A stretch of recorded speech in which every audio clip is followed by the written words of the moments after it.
Welcome to God TV Radio, The Brett Keane Show. I don't ever slow up, no I don't take shit. I got no love for the fakeness. If you wanna play tough and wanna hate this, I'll always show up. So where did all this energy in space come from? The answer was found after decades of work by scientists. Space and energy was spontaneously created in an event we now call the Big Bang.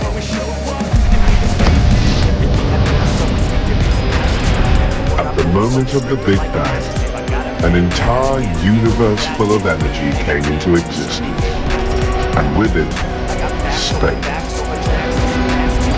It all inflated, just like a balloon being blown up. So where did all this energy in space come from? How does an entire universe full of energy, the awesome vastness of space, and everything in it simply appear out of nothing?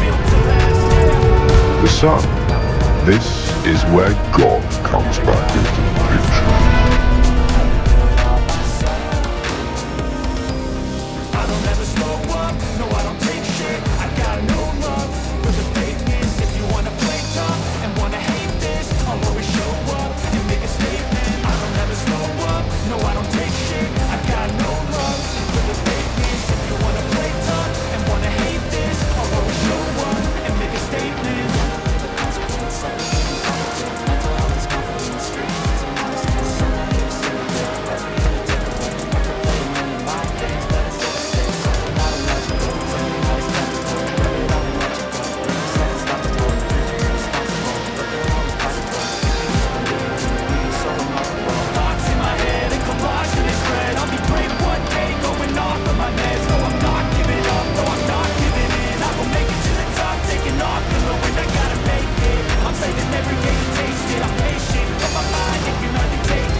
Soldiers, don't give yourselves to brutes.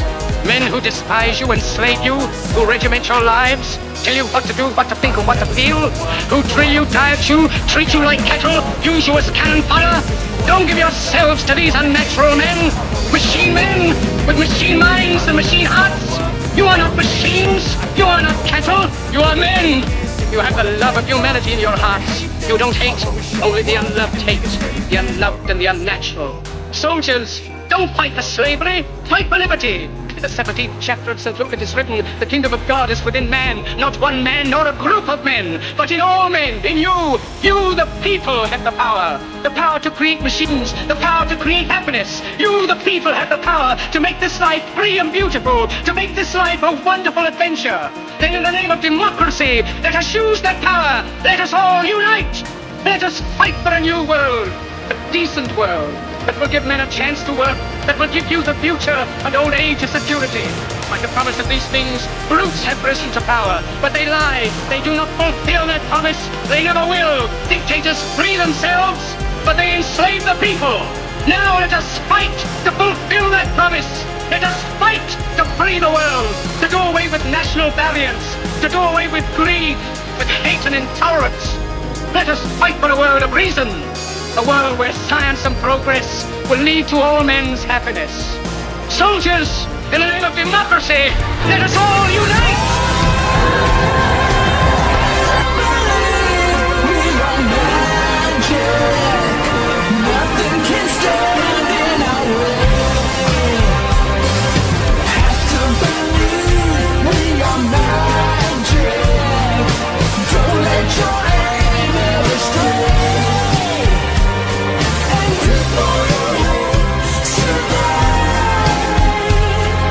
Destiny will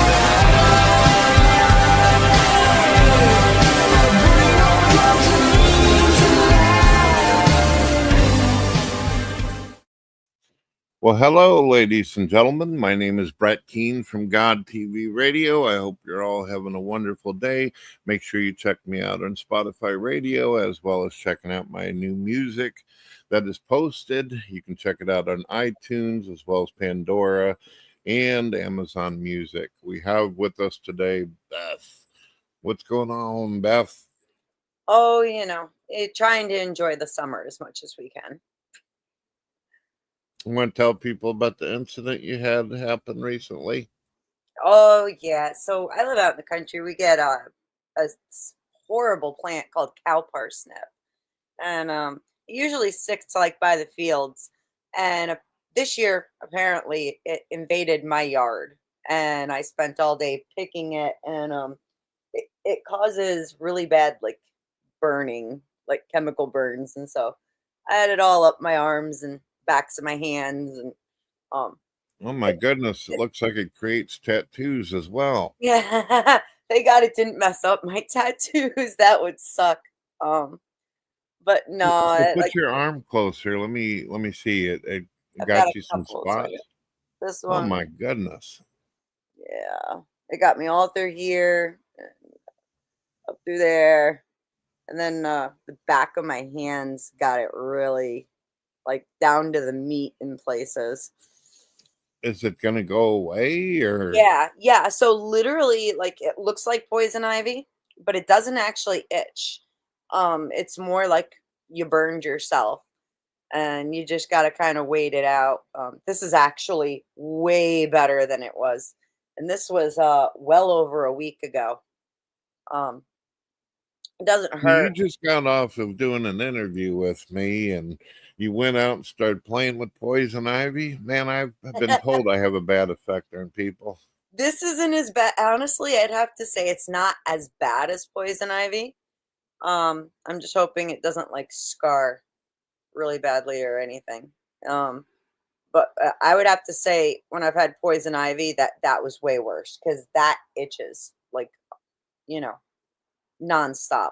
This at least it didn't itch. It just turned into huge water-filled blisters everywhere. So people are probably wondering what happened to your channel. You were doing a lot of live stuff. You were telling me that you recently became a nomad. You want to fill people in on that? There's not a whole lot to really tell. The owner of the channel is taking a little bit of time for himself, spending time with his family, with his kids, and uh, I am very much a kid for, family first person. And so I'm super happy for him. I hope he has a really good summer and gets some time off, And then in the meantime, I'm officially just kind of bopping around, hanging out with different people. Um, there's some really cool channels out there. Uh, there's a few that are even brand new that are going to be very, very interesting in time. Speaking of which, I got to send a quick shout out to Cleaner 409. He is now running a channel that you can find it under his name. It's literally Cleaner 409. And he's running a neutral space that he's really focused on dealing with intellectual topics and everybody's different opinions. And he also has a really interesting viewpoint when it comes down to religion and God and what scripture says God intended for us versus where humanity has taken it to. Um, so I always love hanging out with him. He's super intelligent, super good faith guy, and has some really wise opinions and ideas. I highly recommend him to everybody. I find myself in a very complex position when it comes to people's religion and views online. I've noticed that I like the same experience as I've had moving from church to church. There's a lot of people who say a lot of things and they don't back it up with scripture, or they interpret it completely crazy. And then I come along in the past, I used to say, well, I don't think that's exactly what that means. Let me show you what it means in the original language or something like that. And then the next thing I know, these people don't want to be friends or talk anymore. And I don't understand that. If I'm wrong about something, I hope somebody comes along and corrects me and refutes me. That way I don't continue to lay around in ignorance. I agree completely, and I look at it the same exact way. And I think the problem is that, you know, faith is good, right? It's good for all of us. When we turn it in, when we move from faith into religion, we start falling under a lot of prescriptions that have been created by the different churches and a lot of, like you said, different interpretations. And people will get stuck in these boxes where it's like, well, this is what my church says, and so therefore, how dare you question what the church fathers have decreed. But and it's very hard for them. My heart goes out to them because it's hard to follow it with the best of intentions and then have inconsistencies or inaccuracies get pointed out to you. That it can be really damaging to people. And I think that a lot of human beings who are leading religion are causing a lot of harm to people, honestly. And I could give examples all day long through every church.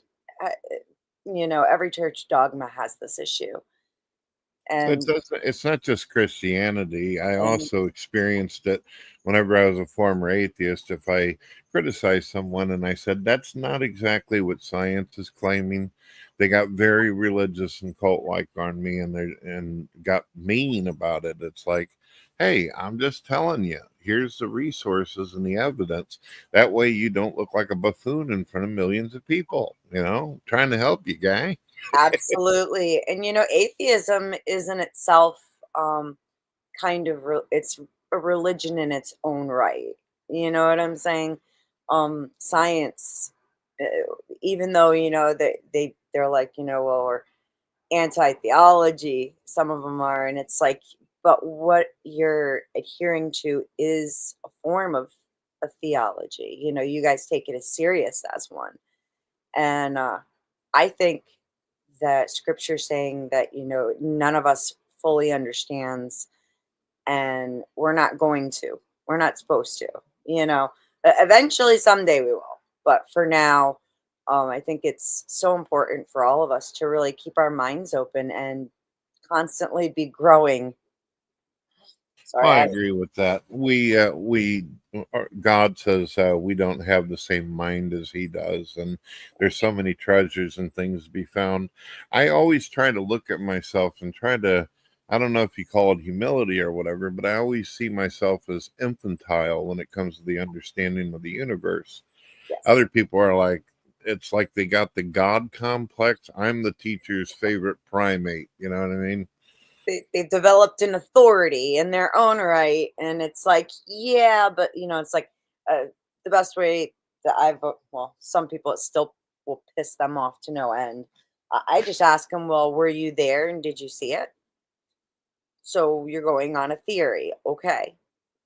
Let's just call it what it is and acknowledge that you didn't see it with your eyes. I didn't see it with mine.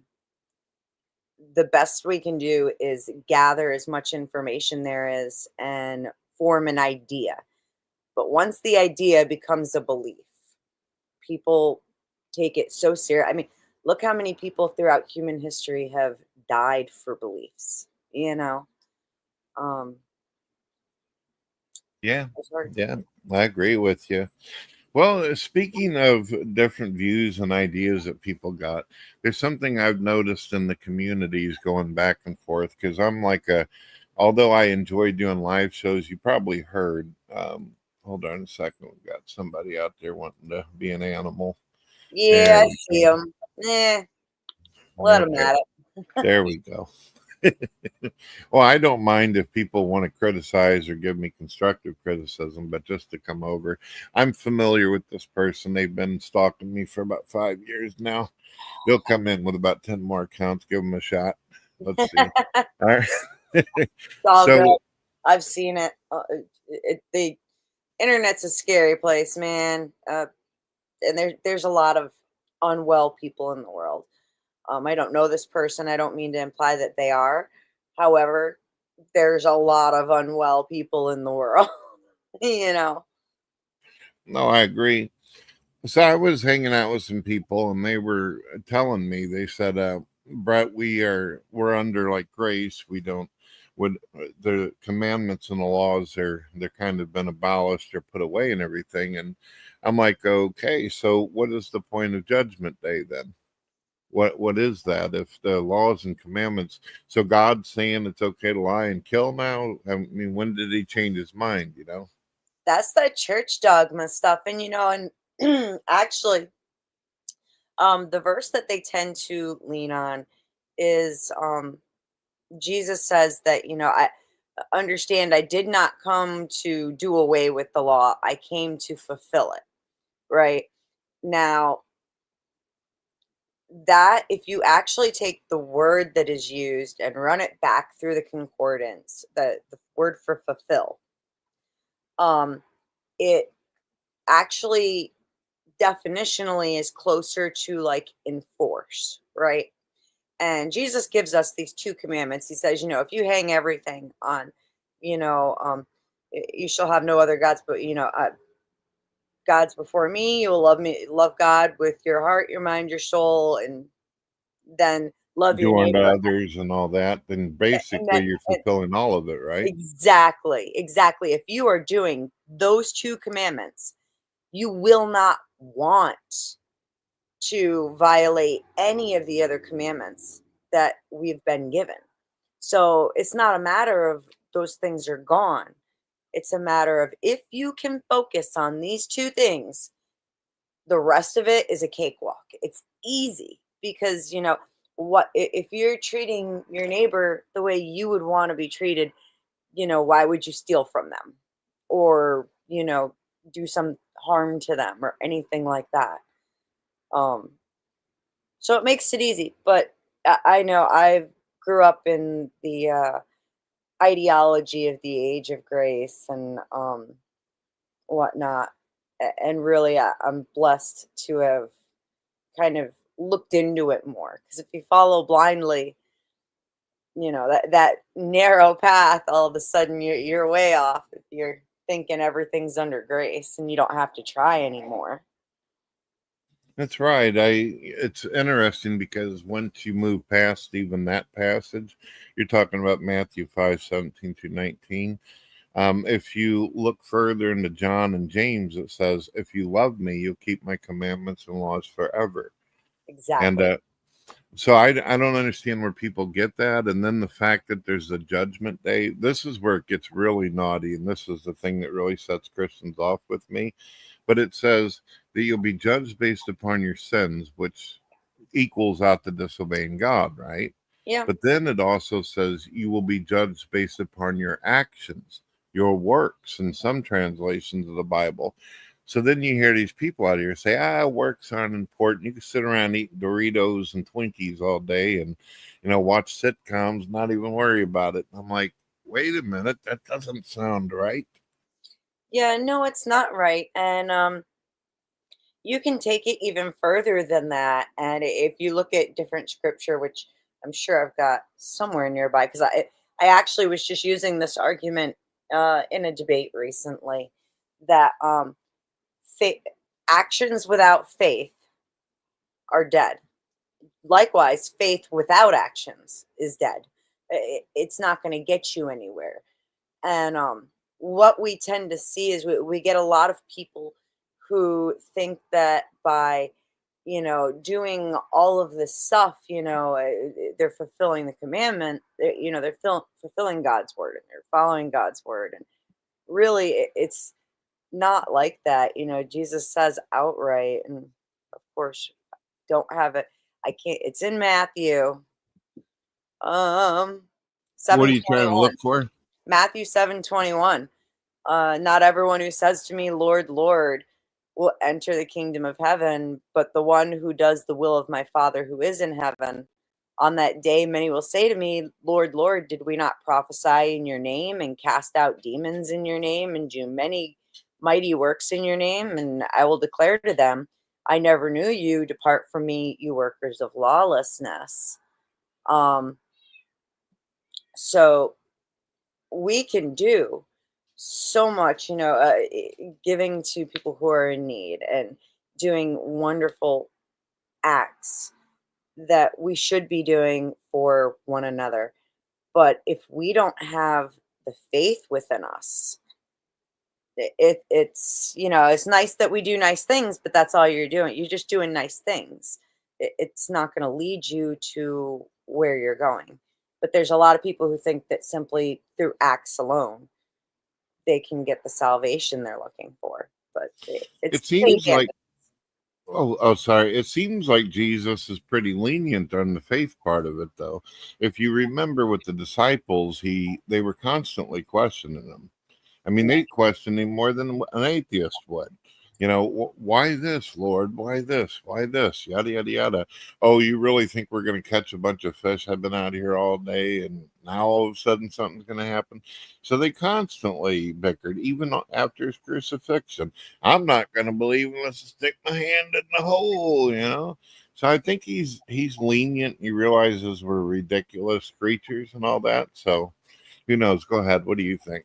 I think that on that very same note, so like we're constantly referred to throughout scripture as little children, regardless of the fact that, even someone who's fully grown, God still considers us to be children. So yeah, we are expected to have that hang up of learning to trust and have the faith. But I think that what happens is, Jesus fully anticipated, yeah, you guys aren't going to believe it. You're going to want to see it. And then he gives them opportunities to build that faith. And he knew what was coming before they did. And so that's why I think a lot of like them questioning him, he's kind of like, yeah, just hang on a second. Let me show you something, And I think that still works with us a lot in these days. But it does come down to, even the best of men and women, the faith does become more of an issue when God is giving you what is, what you need to be actually, to understand. You know what I'm saying? Oh, I I'm do. looking I at do. verses. I love the way you articulate your points. Right to the point. Yes. Because Jesus does say repeatedly, like in chapter 16 of Mark, um, sorry, looking here. After he appeared to them as they were reclining at the table, he rebuked them for their unbelief and hardness of heart, because they had not believed those who saw him after he had risen. And he said to them, go into the world and proclaim the gospel to the whole creation. Whoever believes and is baptized will be saved, but whoever does not believe will be condemned. So we do at least, we have that where he's saying you're being given these opportunities. So if you pay attention, it's up to you. That's where our freedom of will starts coming in, right? I hear you there. Let me ask you some let's see. Smokey says he doesn't know Beth. Nice to meet No. you, Smokey. I'm a nomad. Yeah. So what do you, I guess we'll talk about some things that are going on in this crazy world. Have you Whatever. heard about the Muslim communists that's wanting to take over New York? Do you have thoughts on it?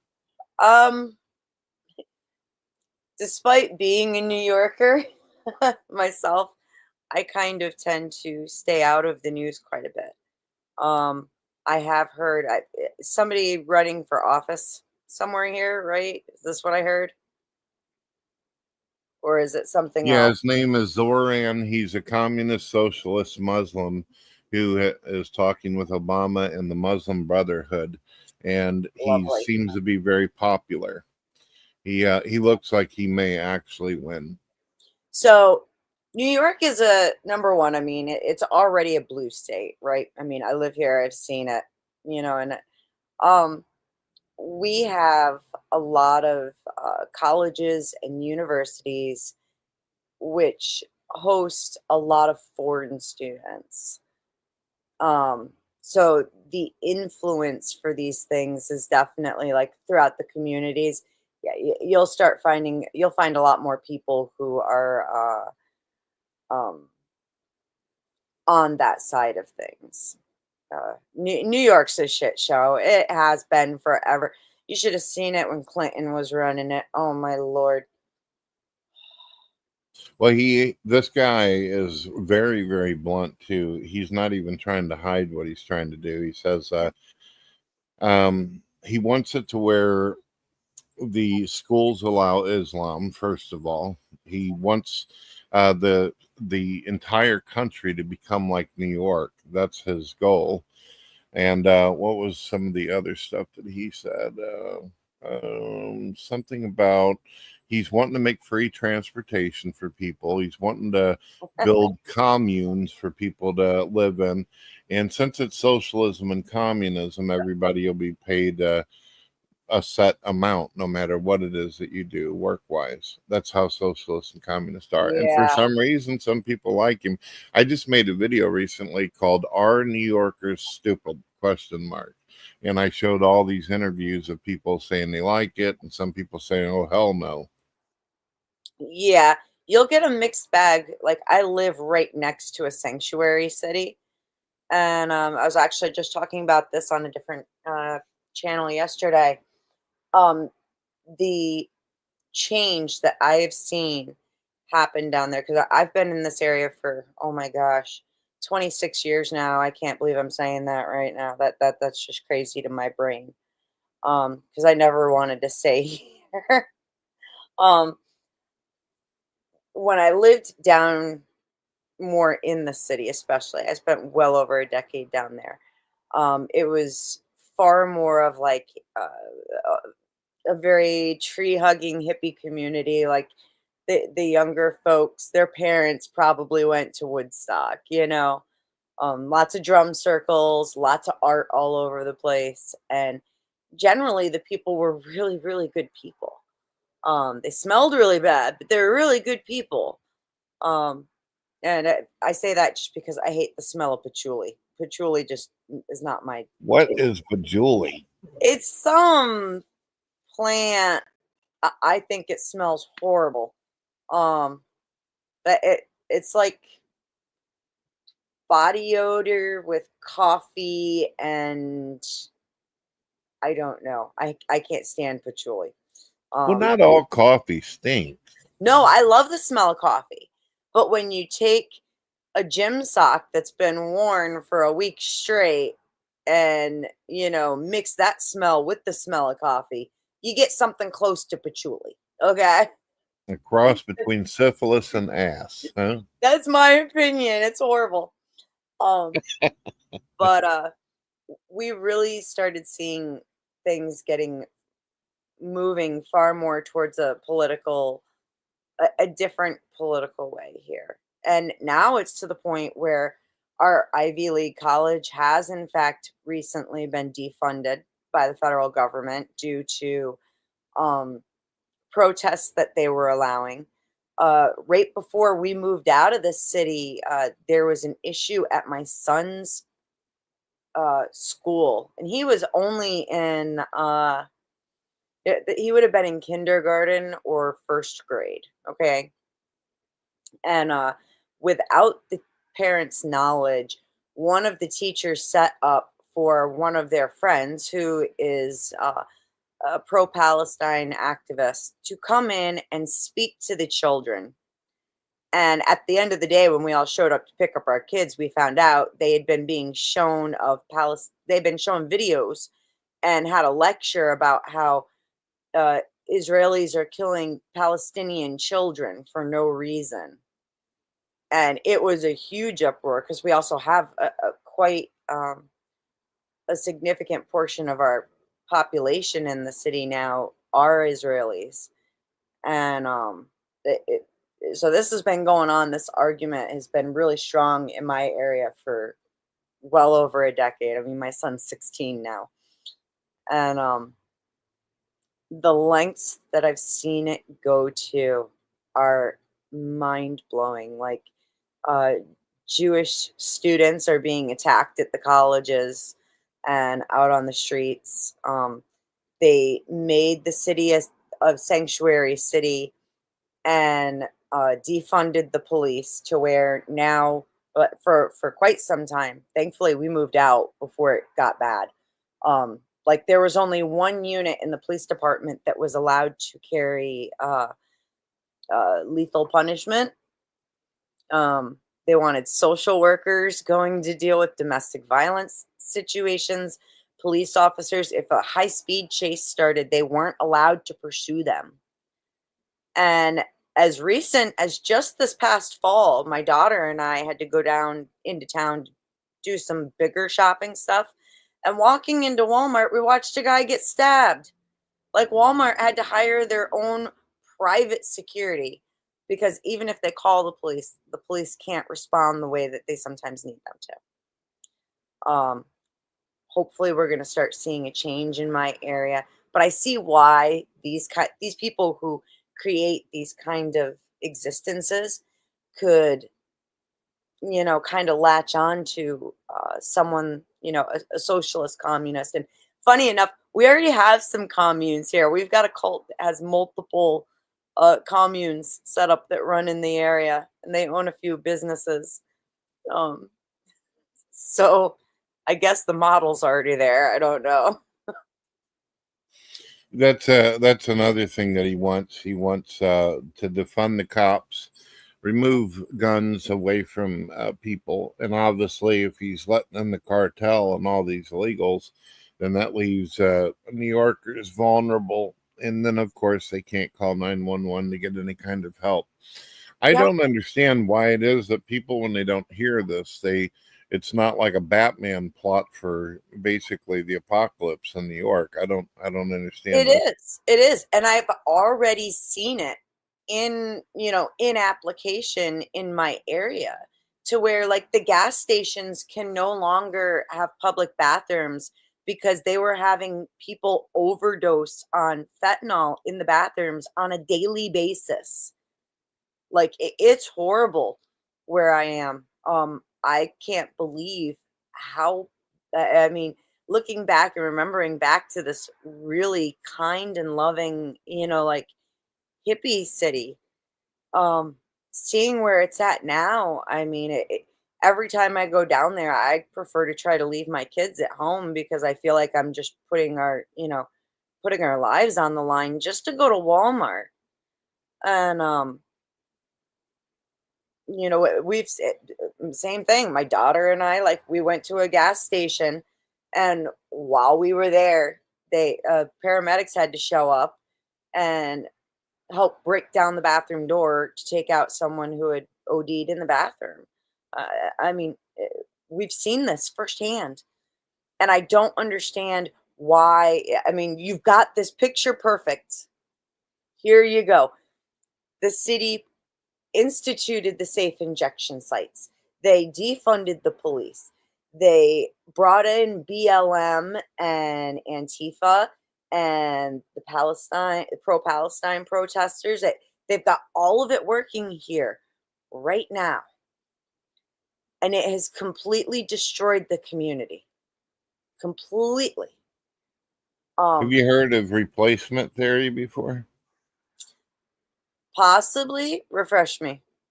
The concept is that Middle Easterners, Russians, Chinese might actually have, like, agents, whatever the espionage, I think is what they call it, where they come in, they become leaders, they become a part of Congress, and then they basically internally cancer out the United States like that. Didn't this just isn't this happening in Canada right now too? Yeah. It's also happening we're over seeing it in happen the in UK. Canada. So yeah. I know what you're talking about. And The idea, the whole point, it's not just to cause destruction, but it's you'll notice that the target seems to be white people.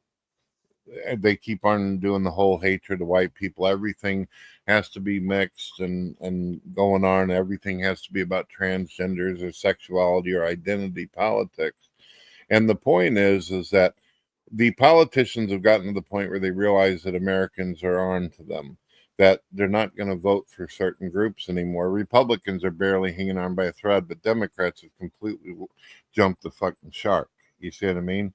So Yeah. they figure, well, we'll get a bunch of illegals in, and who gives a shit how many people die as long as we get the vote. And that's why they're so loving and kind to the illegals, but don't do dick for veterans out on the street. Yep. Yeah. And even then, even when they did it, it still didn't work. And so now we just have a huge mess to clean up. And so they're kind of relying on they're relying on the instability and chaos that they created to now point at it and try to use it to their advantage however they can. It's a horrible idea, and you're absolutely right. You can't even say in many places that people are capable of being racist towards white people. You can't say that. Um Regardless of how true it may be. They are manipulating definitions in order to make it harder to be able to apply it in situations like that. Like now, all of a sudden, in order to say that you can be racist towards someone, there must be um, some kind of um, oh goodness, institutional level of discrimination, right? Like just making one up, like the idea like that anyone who's mixed race isn't allowed to get a driver's license or isn't allowed to get a student loan. Those would be examples of institutional level uh, discrimination. And Yeah. what they're trying to change the definition to say if you don't have something like that somewhere in history, then you can't say that you could ever be racist towards that particular race, right? Yeah. And And they call it their special words. They call it in order to make it look like they're doing something kind or good for the world, as they call it diversity and DEI. They'll say, yeah, you don't have enough, we don't have enough people of color in this. But what that means is they want to get rid of qualified white people and groups of people and get the folks they want in. It's not about wanting a melting pot or a variety or any of that. It's just simply an excuse to get rid of people you don't like and then put in people that are similar or have their own ideological stance right next to you. It's racist all the way down to the damn core. exactly. The program DEI itself is racist. Okay, and I say that on not on the grounds that they're necessarily discriminating against, you know, minorities, but more that they're infantilizing them. You know, they're treating them like they're little children who couldn't gain any of this through their own hard work. Instead, no, we have to give it to them and they'll figure out how to do it as they go. Okay, we just had, you hire a minority to fly a plane who's only ever, done like a few crop dusting fields, but now they're going to fly a 747 across the ocean. How do you think that's going to work out?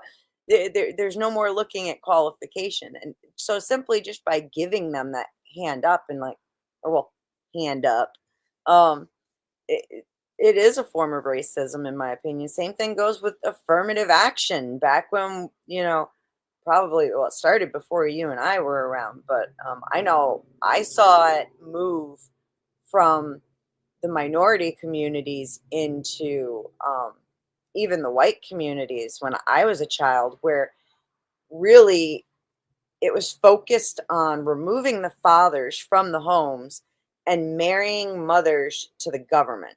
You know, here's this welfare. We will take care of you better than he will. But the thing is, in all actuality, it's a total scam. No, no, you don't get as much benefit as an actual job does. But the destruction of the nuclear family was the start of the real downfall in this country. And it's amazing that people don't see the racism in something like those programs, the welfare programs that were supposedly meant to do so well. Exactly.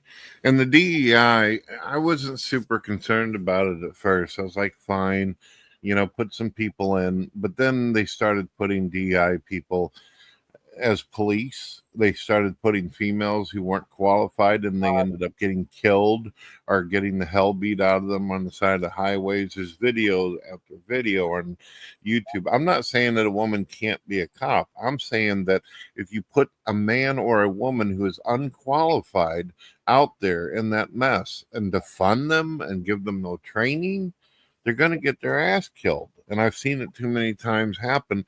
So they're not doing anyone any favors on either side.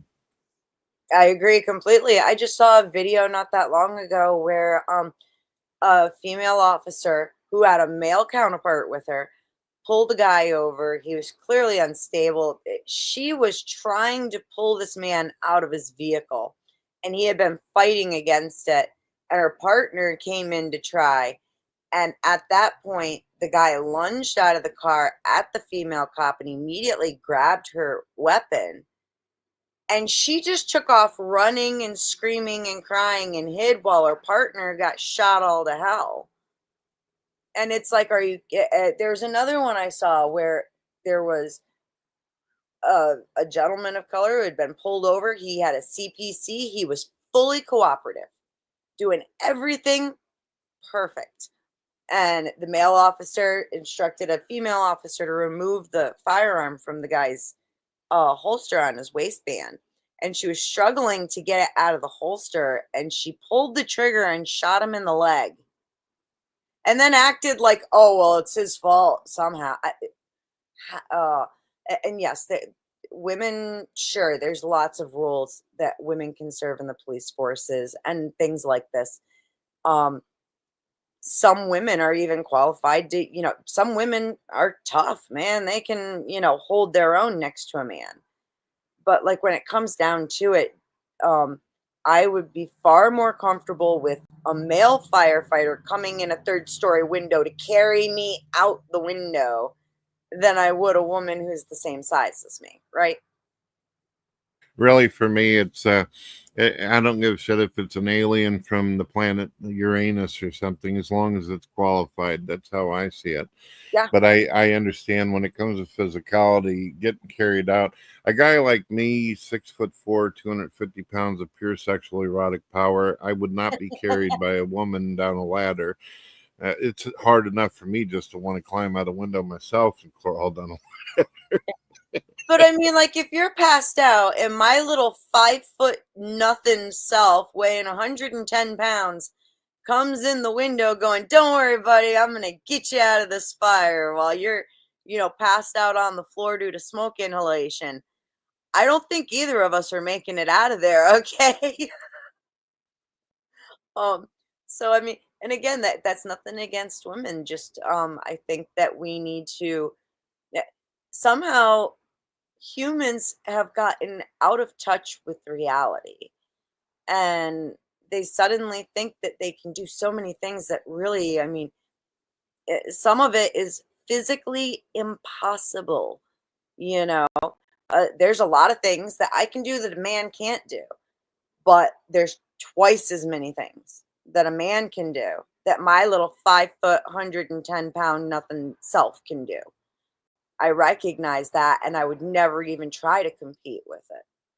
Why do you think it is that some people have this thing nowadays where that especially some women out there where they feel like they have to compete with men on this the subject?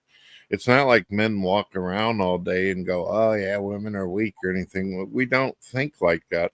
Yeah. When we see a woman and stuff like that, at least just think, hey, that seems like a nice person. She seems cool. Or boy, is she a Karen. That's the only It really goes through the mind. Why did they compete for? What's the point? It seems like feminist is just simply women trying to be men.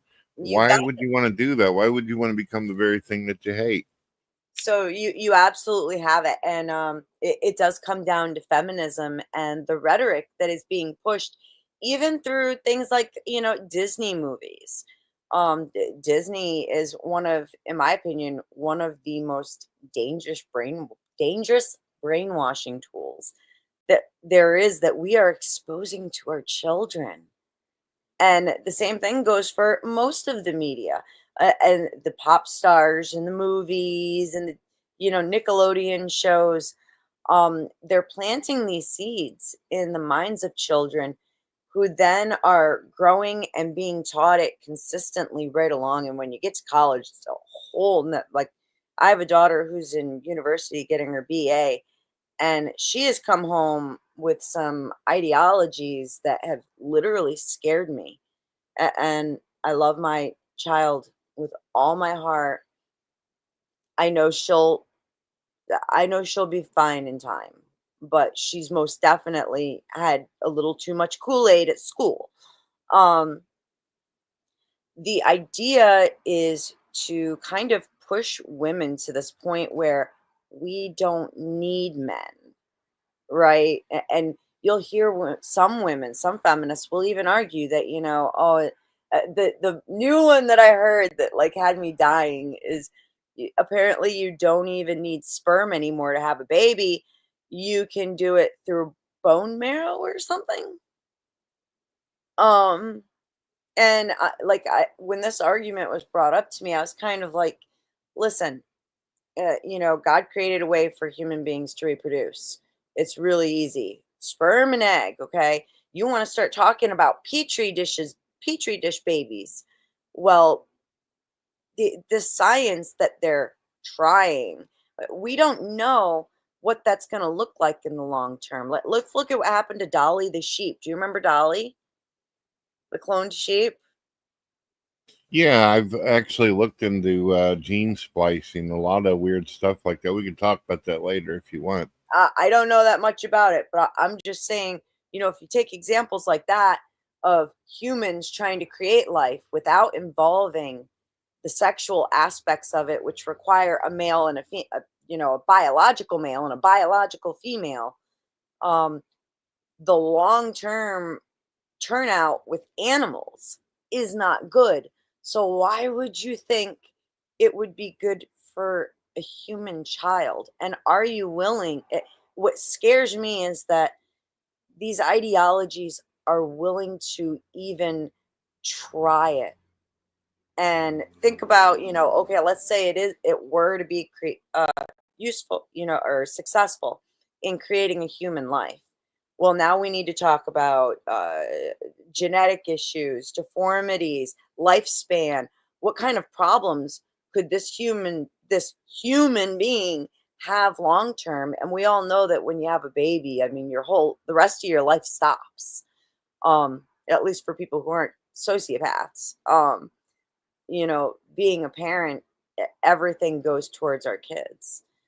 So that would be a whole lot of heartache to go through all of that and then watch this life struggle. And so I don't even understand why they would try it. It's beyond my comprehension. But it is feminism that's literally pushing people to be like, well, we don't even need men anymore. And really trying to label you guys as predators in a lot of ways. I feel my heart goes out to men, like, really. Yeah, it's unusual, it's odd, and I think that the concept is being pushed because they want to get rid of that nuclear family that we were talking about earlier and Uh-huh. want to shut that down. And I think that's also one of the other reasons too. I've noticed that especially in America, they offer just unbelievable amount of benefits to if you're a single mother with kids and all that, as Yep. long as the guy isn't nowhere around and participating in it. It's like they want Exactly. it to be that way. Yes. Yes, they do, because then they have more control. Think about it. Without the nuclear family, um, the number one way for that single mom to be able to get a job and pay for rent and groceries is to get a job. Well, daycare is really damn expensive, but the public school will watch your child for free. And if you own your own house, you have to pay school taxes even if you don't have any children. So it's already being paid for. Send them to school. And then in the 1930s, I'm probably wrong on the year, but I think it was in the 1930s, Rockefeller and Carnegie put together a study looking at how children were being taught in public school systems and what the plan should be going forward. And essentially, they started moving us from a knowledge-based learning to a behavioral. Um, uh, I, I'm totally spacing the name that I'm looking for here. It's a behavior-based structure. So they're looking more at how the kids can sit down, be quiet, and do as they're told, as opposed to what it is they're actually learning. And later on, actually, I mean, they found that it was so successful in creating reliable worker bees. It was actually recommended at, I think it was some UN council. I'd have to look it up. But I know that it was originally proposed to the rest of the world by a Canadian psychologist who reviewed how it was working here in the United States and said, this is great. And he recommended it to the rest of the world. And you can see which countries bought into it. Just look at everybody's math capabilities, right? And most kids today are borderline illiterate. I mean, I have a senior in high school, and I see his friends and him quite a bit, and it's a little scary. But so yeah, we moved more to a behavior outcome than a knowledge, and that right there makes it easier for them to tell us what to think and what to do and what line to fall into, right? Seems like this has been set up and in the making for quite some time.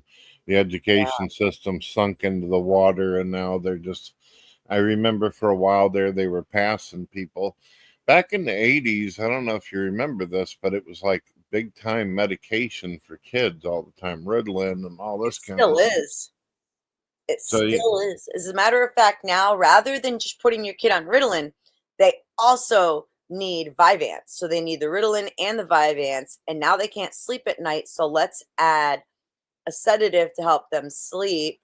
Oh, now their appetite is down. Let's add an appetite stimulant. Like, it's horrific. And I'm one of those parents who the school system actually forced me to medicate my child, or they were going to put her out of the school system. And this started when she was like in third grade. Um, and it was amazing because they literally threatened me with expulsion if I didn't put her on some medication to help her sit down and sit still. And they and the doctors did all the testing and all that. I refused to medicate her outside of school because I wanted her to learn how to manage her behavior on her own, right? Um, Being on the medication killed her appetite. And 6 months after the school forced me to put her on medication, they hotlined me to CPS saying that I wasn't feeding her. It was like, you gotta be kidding me. when I was a kid, they diagnosed me with hyperactivity, and they also claimed that I had a deficit disorder, ADD or something like that. Yep. And they told my parents, whenever they were still with each other before they divorced, that they would basically put me out of the school.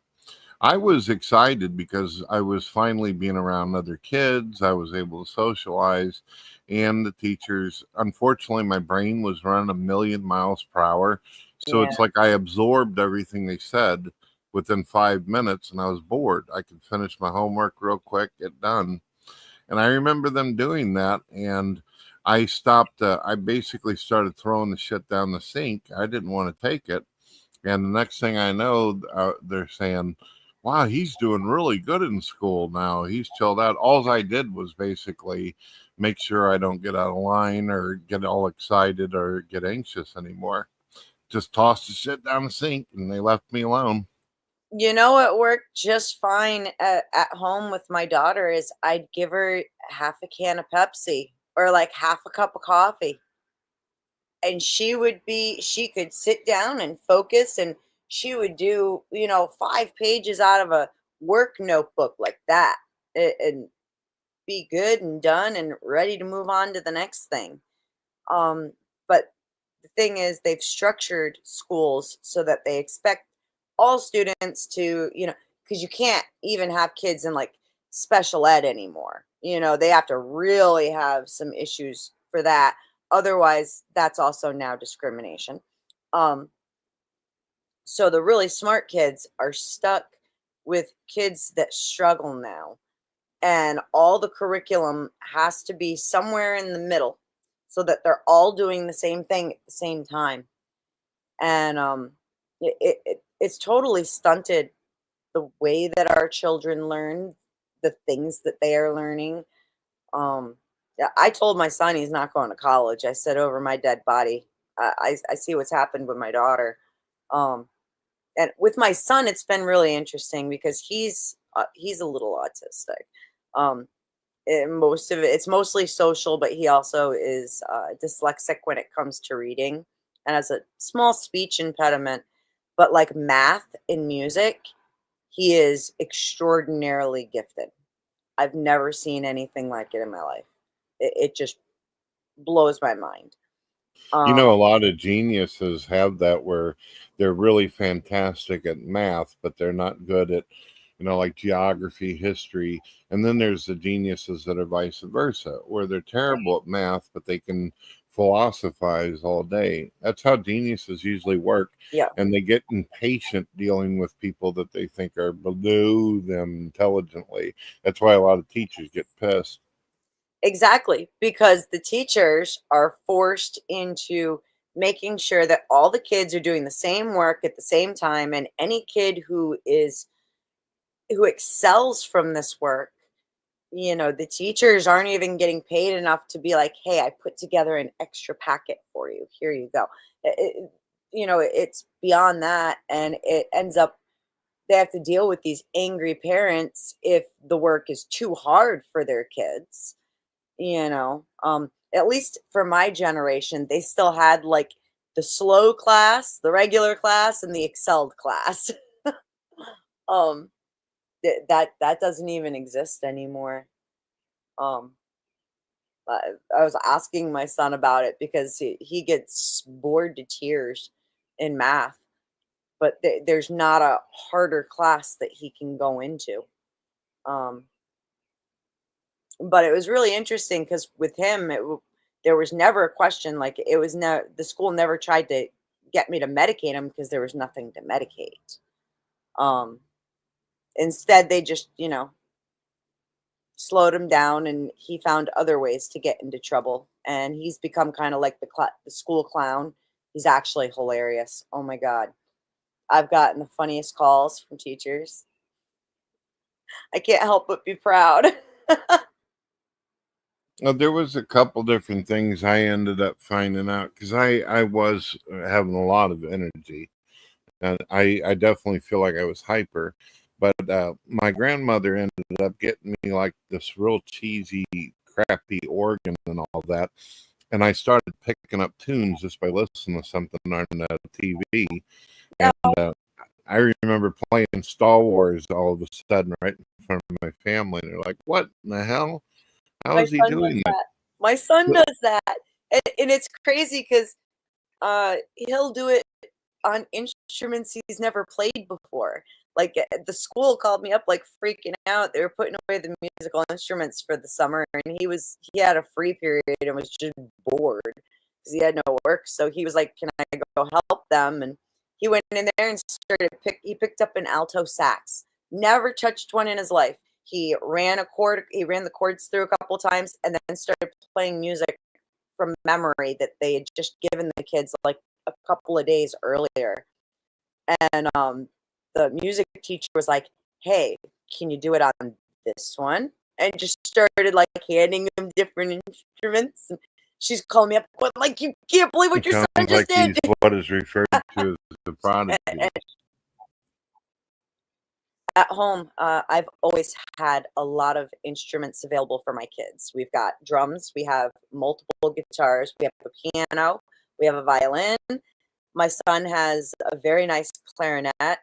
Um, I mean, I've always made sure they got lots, and like I'll sit here and I used to sit here and watch him play the piano with one hand while he was playing his clarinet with the other one, and it was just like, You should. I don't know if you've already got this or not, but you might want to try getting him a keyboard with many, many effects.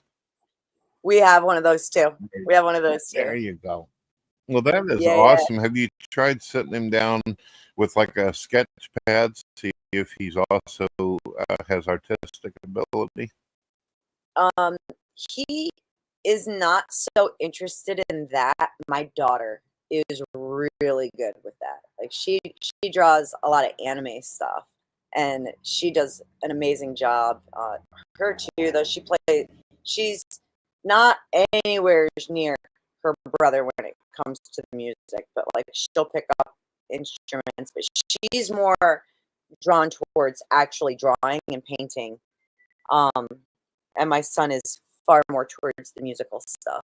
And so I've always encouraged that and made sure that they have that stuff. Because I'm also one of those like hands-on learners. Like when I got into geometry, I was just like couldn't do the work on paper at all. Like I struggled badly. But then I'm a really good pool player. And anyone who's played pool knows, geometry comes in handy when you're playing pool. So I went from like failing geometry in the classroom to like running a table like that. You're talking about pool like in the at eight least I ball. billiards, yeah. Well, Billiards. it sounds to me like you're what is referred to as a visual learner, a visual person. Your hands on. You need it right in front of you. You need it like dimensions to be able to work with, as opposed to looking down at a piece of paper. Yeah. Yeah. Once I do something once or twice, usually I'm like, you show it to me one time, and I might have a couple questions doing it the first time, but then usually I've got it pretty good from there. Um, and I mean, I'm the one in the house that like I fix everything around here, and I do everybody's haircuts and like that kind of stuff. But like the math, oh no, no. I, I, I'm so glad my son is good at math because I'm horrible at it, and his sister is not good at it. With my daughter, she was good at math till we hit algebra, and they put letters and numbers together. And with her ADHD, it just looked like gibberish. She couldn't get through it at all. But she's the artist, right? Yeah. Oh, yeah. And she's going to be an archaeologist. So I'm super excited. Very, very What excited. got her interested in archaeology? Mom's a nerd. I'm a very big history nerd. I'm one of those people who's constantly walking around with like a documentary or something playing in my ear. And in fact, actually, a few of us, we just got into a big talk about marriage and biblical marriage versus like civil marriage. And so like, this is just a perfect example of it for me. I went back to scripture and started looking through and comparing words because in all actuality, the word marriage doesn't appear in the Old Testament. It wasn't a word that existed. So instead, because the original Hebrew language was so limited, they described situations rather than naming them a lot of the times. The same thing goes for like homosexuality. That was a term that didn't even exist. So instead, they described what the people were doing. And I find it fascinating to look at the behaviors and the cultures of civilizations before us and really pick apart what they were doing and why they were doing it, and then kind of compare it to what we have now. So that's my jam. I always thought that, like, because I would learn something really cool and be like, hey, and like tell her about it. And I thought it was just going like in one ear and out the other. And by the time she was 16, she was like, yeah, no, I'm going to be an archaeologist. And I was like, really? You didn't Turned think out, she was listening to you all the times you were talking? Was yeah, she no. looked away or something? She would always be doing something else. And like, usually, she has severe ADHD. So, um, for a while, it took me a while to understand and figure out that just because she's physically doing something doesn't mean that she's not paying attention. She needs when both things are happening at the same time, she's actually more focused on what I'm saying. But I thought she was just kind of like, yeah, mom, and not paying attention at all. It's true. I believe that to be a true thing. When I was younger and I'd be drawing or I would be even messing around on a keyboard or organ, if someone was talking to me, I seemed to absorb what they were saying better. But I would have people say, why aren't you looking at me when I'm talking to you? And I said, I got to look at you in order to Exactly. understand or comprehend what you're saying. Really? And they go, well, Exactly. then tell me what I said. And then I repeated it all back to them. And I said, do you need more? Shall I continue? I came off like a little asshole back then, but it was annoying to be talked to like that.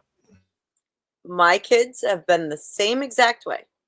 Okay, and I give them that little bit of room to. I'm a weird parent because I'm very strict about a lot of things, but when it comes down to like things between my kids and like if I tell them to do something and they have a better idea of how it should be done, I'm totally open to hearing what it is they have to say about things. Um, and they know that like I would literally have to be like, like if it's something where sometimes things happen where it's like, listen, I need you to go in your room, close the door, and do not come out no matter what. They are able to understand the times when they should not challenge what I'm telling them to do and just do it. Um, so whereas I'm very strict on a lot of things, I give them a lot of leeway too. So yeah, they've gotten. I kind of find it funny when they've been little assholes.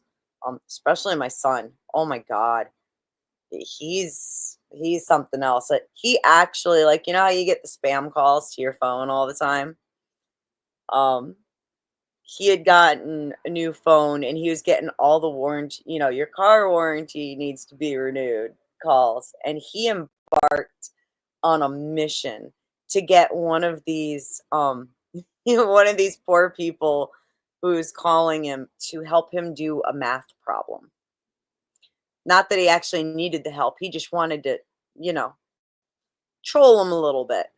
And it took him like a couple weeks, but he finally got somebody. He got one of these telemarketers to help him do some math. It was hilarious.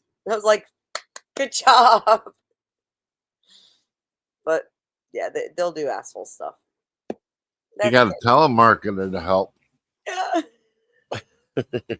But it was funny. Like the first few, he had a few women who were calling up, about his car warranty. Mind you, he was only, 11 years old at this time, and they would act. He would be like, well, I don't have a car, and they'd be like, well, it says you do, and he's like, well, it can't because I'm just a kid, and you want to help me with this math problem, and he had several women telemarketers who had called him who actually yelled at him for trying to for wasting their time. And he's the kind of little asshole who's like, lady, you called me. You're wasting my time and you won't even help me with my math homework. Why would you do this to a kid? Like I'm proud of him. He's a funny one. That is something. So I was talking to you earlier. I mentioned the gene splicing, but you had said I don't know too much about that. You Me didn't either. hear about how they're editing animals and all that?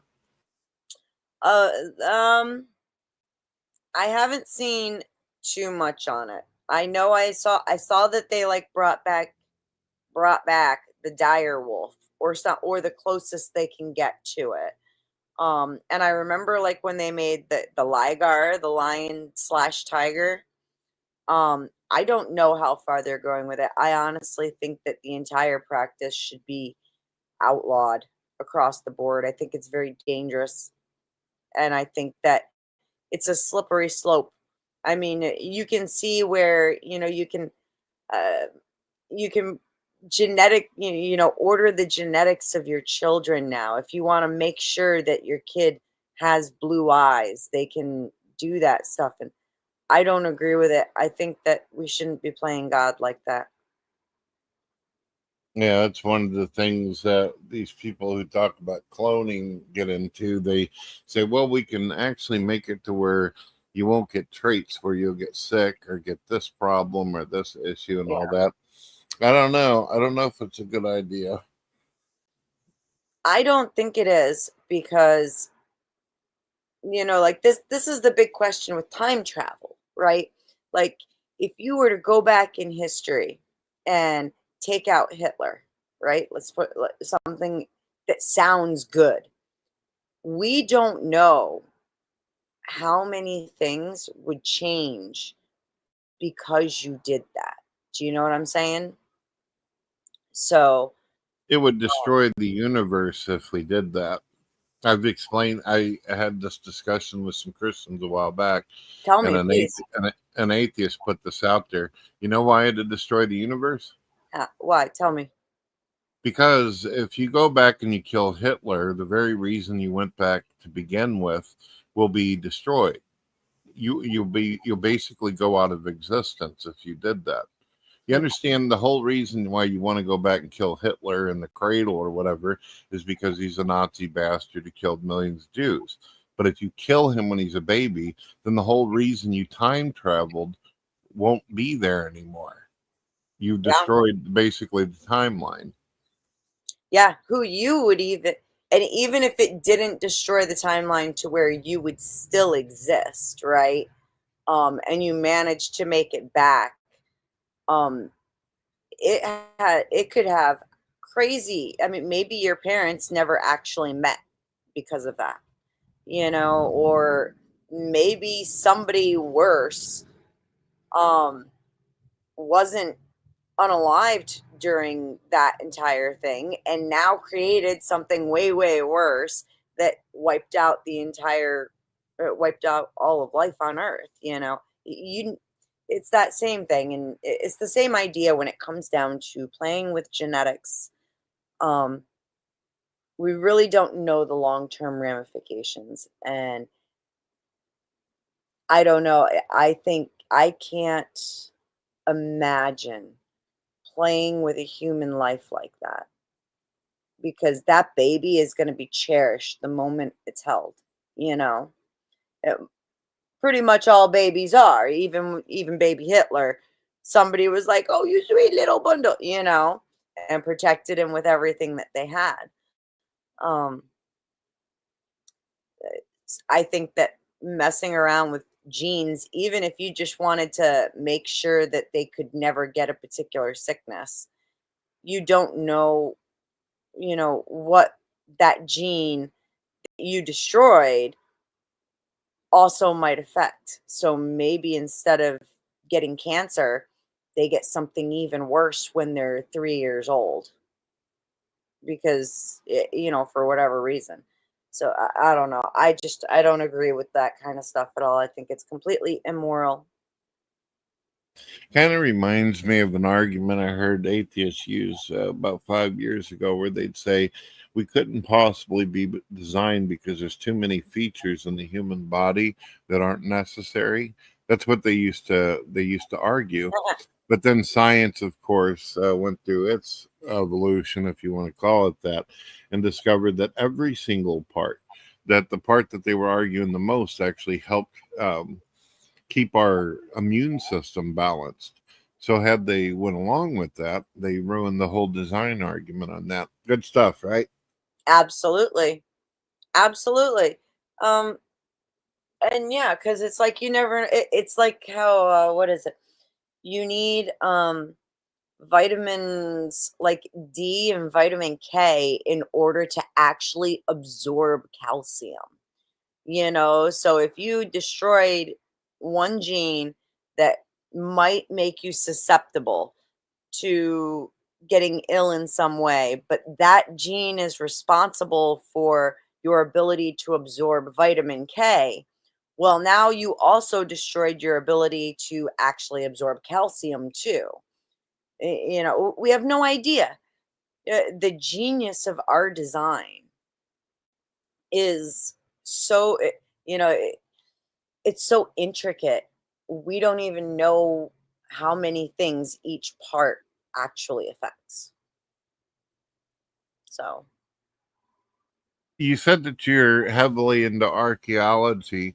How do you feel about some of the findings of Christian archaeologists where they claim they found either bones of Nephilim or cave drawings of dinosaurs walking with men? I think they are very interesting finds. I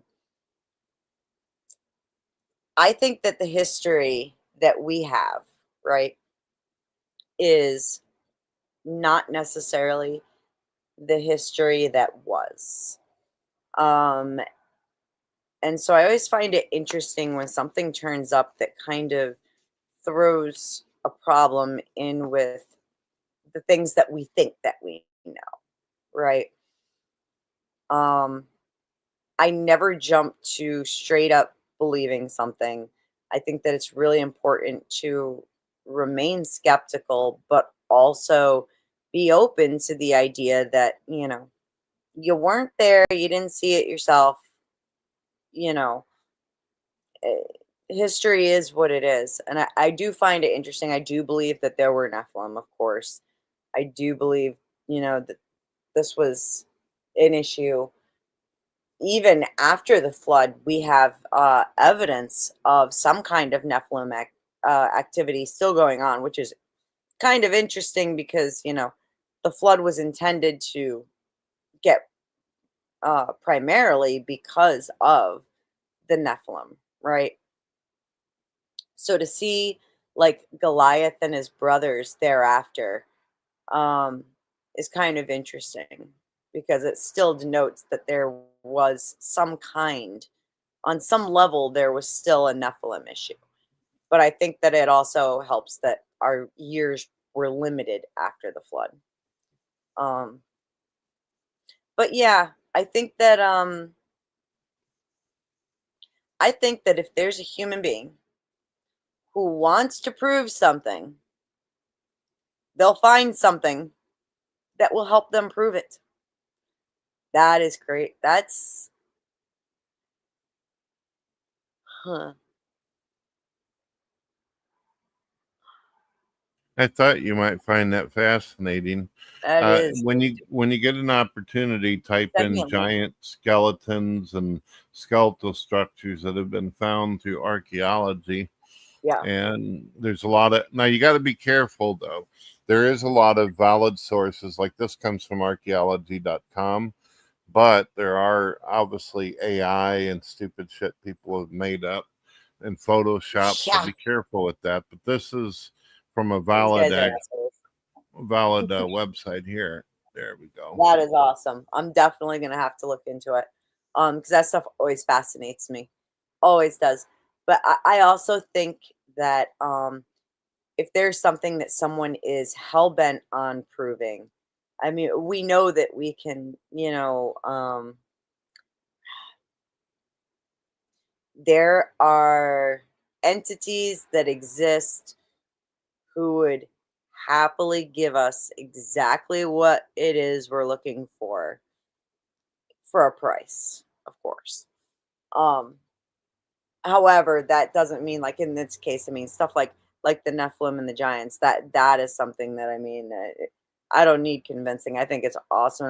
I've actually seen some other finds that are really uh cool. I'm still kind of weird on like the Noah's Ark stuff.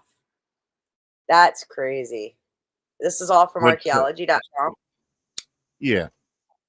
Yeah. Now remember, I can give you a link. If you go to Google and you type in something where you want to Yeah. find images, go up to the top and click on the images tab, and it'll literally find you all the images on the internet. Are you aware I that know there's a that lot of one. people? Huh? I know about the images tab. Am I aware of what? I was just curious. Surprisingly, there's a lot of people that don't realize they have that feature where they can click and see all the images that come up off site. That one I love. I mean, you taught me about AI. I knew some basic AI stuff, but like I haven't been too big into using it. I just started using the Google Lens not that long ago. Total boomer thing. But now I'm loving that, where it's like just take a picture of something and be like, okay, that's what that is. You know, so that's what caused this fabulous shit on my arm. Um, So, what were you saying about the Noah's flood before I rudely Noah's Ark. interrupted? You're fine. Yeah, the Noah's Ark. We've had so many people like Ron Wyatt and others who have claimed to have found it, and there's been some interesting fakes, right? So I think that if it has not been actual, I think that especially with global warming and how we're seeing a lot of weather patterns changing in different regions, it's going to open up new opportunities for us to find things. And Noah's Ark is a perfect example of that. Then it just comes down to really examining the sources. Because, like, the Chinese did that video.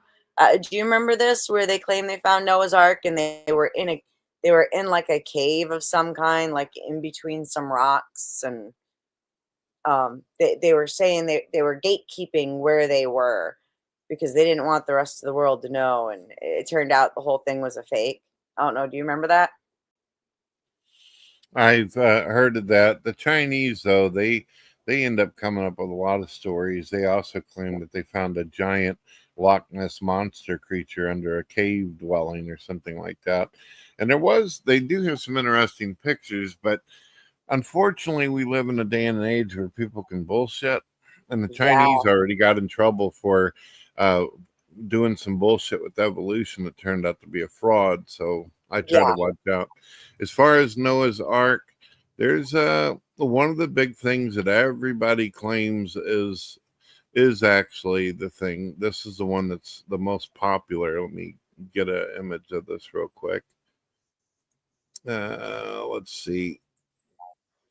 is it the Ron Wyatt discovery or? No. Let me see if I can share my screen. Sure. Yeah, this one has been known about for many, many years, and I don't know why people got off of this one. Here we go. Let me see. How do I screen share? Present. You did it Been- twice. It's been a while since I've done this kind of crap. Entire screen. I guess I'll have to do this if it'll. If Uh, it'll let you. If not, you can always send me a link. I'm betting you're thinking about the one that's on the mountainside, right? It's like up on a mountain, and we've seen this outline in satellite images for decades now. I remember it coming out when I was a kid, and I was fascinated by it. Because it was like the first time that the snow had melted up there to a point where they could see this. Um, are you familiar with? I believe it's called Globeki Teki yeah, something like that. Here you go. I'll put this in private chat if it'll allow me. Where the hell's the private chat at? Oh, there it is. Yeah, it's been a while since I've been able to do live stuff. Here you go. You see Very that? good. I'll go throw it over here if I can. They believe that obviously after many years it ended up engrafting itself into the Yep, and that one. this is actually the area in which according to the Bible, Noah and his family, they get off, they walk down into a vineyard. You're familiar with all that? Yep. Yeah, this one I haven't heard anybody refute or debunk it yet, but yeah, the most exciting thing I ever seen was whenever I was at the I was shopping and got to the front to pay for my food. I seen the Inquirer. It said the Ark found on Mars. So who knows? Who knows? Who knows? So there is a place called Globeki Tepe. And where is it? I know it's up in the mountains. I want to say it's in Turkey. And it's an ancient site, and there is an area where there appears to be an altar built. And all the way around it are these stone stelas that have been made, and they depict different animals. Each one is a different kind of like animals, and it appears to tell the story going around of Noah's Ark, essentially, and the rescuing of the animals. I highly recommend checking it out. I heard a phenomenal argument about this being where Noah set up uh, his the first altar after the flood and the water after the waters receded. It's really interesting, and that's actually in a similar region to the one you pointed out, or it's near something over there that they think might be Noah's Ark. They had found like some ancient timbers or something, and I think that's the hard thing is that wood doesn't tend to last when it's left out. Although we do end up with outliers. Like, are you familiar with the city of Herculaneum? Mm-mm. Okay, so you know Pompeii. Mount Vesuvius erupts, the pyroclastic flow comes down, and it incinerated. That's where we have the ash bodies, is in Oh Pompeii. yeah, yeah, I know. Everybody was incinerated, right? Well, on the other side of Mount Vesuvius, which is the volcano, um, the same eruption that wiped out Pompeii, the uh, the less heated pyroclastic flow from that eruption went down the other side, and there was a city there called Herculaneum, and they've dug and dug, and actually, my daughter is going to be applying to go work at this dig site. I'm really excited. I hope she gets it. Um, the entire city was buried in like 50 to 80 foot of volcanic ash. And like they just recovered out of there over 300 loaves of bread that have been perfectly preserved, where you can still see the name written in the top of the dough for who it was meant for. And because of the temperature, it instantly like carbonized the wood, so it charred it to a point where now moisture it's very resistant to moisture, and they're pulling out whole bed frames and like 2 and 3 story houses that are full of furniture are being uncovered. The wall reliefs and any like the flow stopped at the doors and windows, and everything inside remained untouched all this time and is in perfect um perfect preservation. I'm really excited for the stuff we're going to start seeing come out of that. But a little bit Are off. you allowed to go out with your daughter and explore some of these different places? I'm not sure. I think once she starts doing like her own digs, it'll be a different story. I have several theories and papers that I've written that like she wants to pursue for me, and she wants me to pretty much be her research go-to. So I am like, yeah, absolutely. Um, we'll see what the future holds. I would love to go to Herculaneum. Would love to. But that dig is out of, it depends on who actually is running the dig sites, I guess. We Yeah. did see a few really good ones in Israel because they're open and the public can just go there. Um, so that was very, very cool. That was her 16th birthday present. So I took her to Israel for like 2 weeks and we had a blast. Really amazing time. Did you hear what I found out recently? What? Sorry, taking a sip of orange juice. You're fine. Had some as I said, I'm pretty laid back and I'm pretty friendly, but I just found out from a bunch of buddies of mine that are called young earthers that because I'm an old earther that somehow I'm screwed religiously because of that. Nope. What do you consider yourself? You know what I mean by young Yeah, earther? yeah, yeah. Old I sure do. I am not a young earther. And there's actually a really good argument for those of us who are not young. It goes against the young earth theories in the Bible. Um, it says that in the beginning, God created the heavens of the earth, or, and the earth was without form and was void. Okay. So, number one, it doesn't say that that was day one. The days don't even start yet.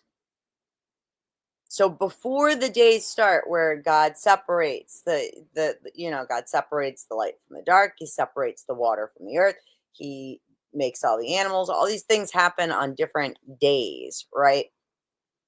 So those days don't start until after He has created the universe, essentially, because they didn't have a word for universe. Heavens is the closest thing you're going to get to it. So we don't know how long it took him to do that. And this is typically where I was always taught that your dinosaurs fit in, right? um is when we're looking at those early days. He doesn't have to specify who, the whole point of the stories in Genesis is to tell us about the things that are relevant to us as human beings. So we don't know how long it took him to make the universe. We have no clue how long Adam and Eve were in the garden for. Yeah, I mean, do you think Adam actually named all of the animals in one single day? No. Yeah. And that's actually something I brought up with young earthers. I asked them, "Can you give me the exact number of how old Adam and Eve were before death was brought into the world?" And Yeah. they're like, "Well, no, but it talks about 6 days." And I said, "That's about the creation of the universe, just as you said. But that doesn't tell us what happens after they become sentient." And then on top of it, we don't have an actual understanding of how time works for us versus time for working for God. Just because it took God one day, that's in His timing. There's places in the Bible where it says, like, a one day to God is as 1,000 years to man. It doesn't say it is 1,000 years to man, it as is. So we're closer to, 1,000 years for us is one day for God. But even then, let's consider, if we know from science that our universe is in a thing where it's constantly expanding, things are constantly moving away from the sun, right? Um, we don't know how long the orbit might have taken in the very beginning. Or, all of this stuff is beyond our comprehension, beyond our ability to even predict in some cases. And I think that putting any kind of limit like that on your faith is just going to be Yeah, number one, it's silly, and number two, it can be detrimental to you because now you're putting God into a box and saying, in order for God to exist, He had to do this in this timeline, and He has to make sure that the Earth is only this old. And yeah, I don't think any of us is going to tell God how long it needs to take Him to do something. The question that I throw at young earthers that has gotten them really, really pissed and pooping their diapers is, and I hate to put it that way, I'm silly like that, but No, me too. I'm what, the same way. what I say to them is, you do realize that you're not just talking about the earth now, right? You're saying that the entire universe is 6,000 years. And they go, look, if you keep on being an old earther, you're going to burn for it. And I said, okay, I will. I told them, Oh, I will accept what you say on one condition. And they go, what? And I said, you must give me the exact day, hour, and second on how old the earth actually is. Because if you don't, if you're off just a little bit, then you're going to hell with me, pal. here's the other problem with all of Go ahead. this. Okay. When God tells us, when we are told not to judge, okay, clearly that doesn't mean that we should never judge anything. Okay. We are We required to can make. judge as long as we do it righteously. Go ahead. Exactly, exactly. And that pertains to things that are in this world with us, right? Technically, it's God's call as to who receives salvation and who doesn't. So therefore, that is the judgment that we're being told to avoid, is putting that, you're going to burn in hell, you're wrong, you're this, you're that. The determination of what is going to happen to someone else's soul is exactly what we are told not to do. So therefore, any Christian who is, making that determination for somebody else is violating that exact rule. I Um, agree. And it doesn't bother me anyway, because Me remember our either. last conversation, I told you I'm an annihilationist. So when people tell me that Satan's going to poke me in the butt with charcoal and all that, it's like, yeah, whatever. I still hold to the annihilationist view. I believe the soul's destroyed. Did you look into that, by the way? Did you find any Somewhat. interest? Yeah, it's very interesting. I need to do more work on it. I want to bring in my friend Cleaner because I'm super interested in his take on it. I think I can see where it makes sense. Um, for me, and again, I'm just like anyone else. When you learn something and this is what you've been taught for a very long time, it takes a minute to kind of adjust your learning and your thinking. Even just your ability to be like, okay, hang on, I need to stop and open my mind, look at this. And it takes you a minute to kind of put all the pieces, and or at least for me, I have to go through and like be like, well, this piece lines up with this piece lines up with that. And I think that it's super interesting, man. It's very intriguing. And especially if you consider the fact that, our loving creator does not want us to be suffering the same punishment that like the watchers and the negative angels who corrupted this world. That the idea of that eternal suffering, that is for them. And as children, it's not what our creator wants for us. So your position, just if you look at the line of thinking, makes a lot more sense than that, we'll be tortured for an eternity, getting poked in the ass by the devil and constantly burning our feet off, running around on hot beds of coals. Uh, And how would that even work if we have no nervous system or physical body? How would we exactly. even be felt by it? But check this out. This is New Testament for anybody out there that wants to argue with me later on after the show. Can you read that out loud, Beth? I enjoy your voice. Well, thank you, sir. Do not be afraid of those who kill the body but cannot kill the soul. Rather be afraid of the one who can destroy both soul and body in hell. I think that's I pretty like clear. I that. don't know about you. What do you think? That is abundantly clear. And it plays into the idea that, our loving creator would not want us suffering for an eternity. My thought has always been that the idea of what hell even is, the concept is wrong. It's not this, burning. I think that any state of hell would be different for each of us. And I've been looking a lot more at the idea of uh, the best label, I guess, for the concept would be kind of like limbo, right? So we know when Jesus was killed, he descends into the earth, goes to hell. He stops and he spreads the gospel to all those who are asleep within the earth. Okay. So that's the concept I'm talking about. Um, Yeah, the unconsciousness, the sleep is what they call it. yes. Um, I tend to be persuaded that in that sleep is when we are facing the decisions of that we've made throughout our lives. You know what I'm saying? This is where if you were, if you did horrible things now, I mean, you're stuck in this sleep waiting, and this is where hell is kind of taking place for those who deserve it, and it's different for everybody, right?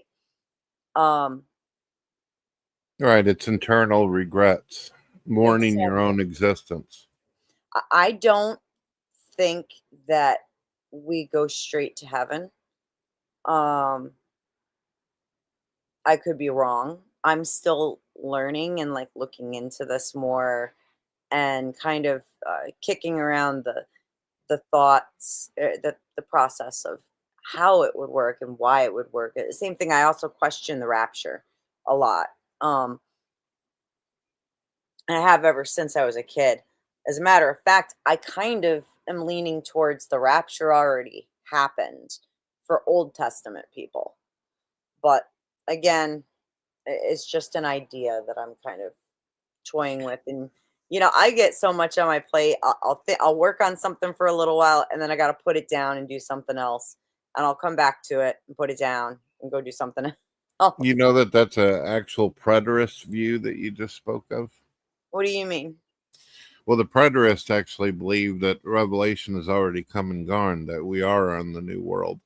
They believe that Nero was actually the Antichrist, a Roman leader who framed the Christians. Did you know that? I've heard this. So I think uh, I don't agree. The I think that Antichrist is more of a mindset than an individual person. And it says in the Bible, in scripture, in places that there can be and there are, in fact, many antichrists, right? The concept of being antichrist, you and I, everyone watching this, we see it every single day. Um, right down to, people who just want to scream at us that there is no God, you know.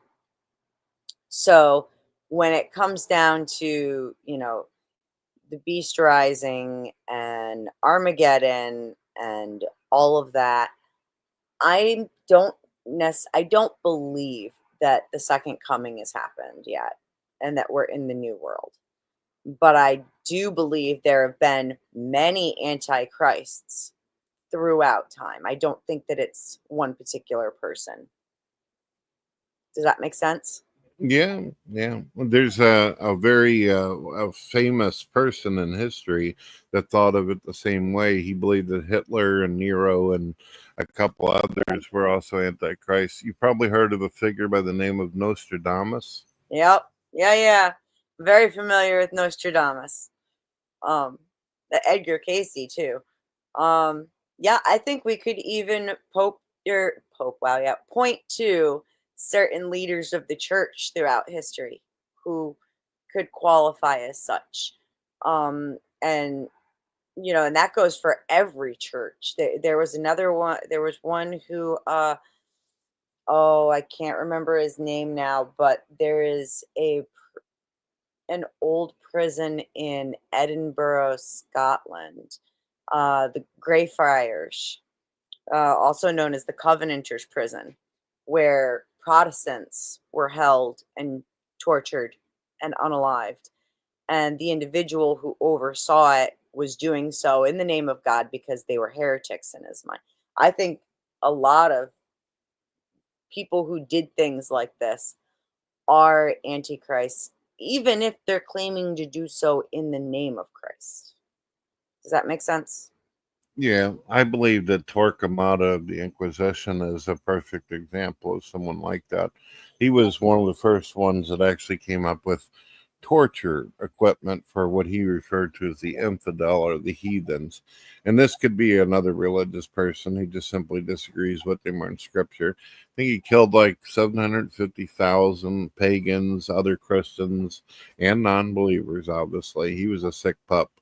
Let's even go, we can even go back right before that to the foundation of the church itself. Okay. And I want to state right now, I do not mean to offend any Orthodox Christians or any Catholics or any Protestants. I'm strictly talking about historical facts here.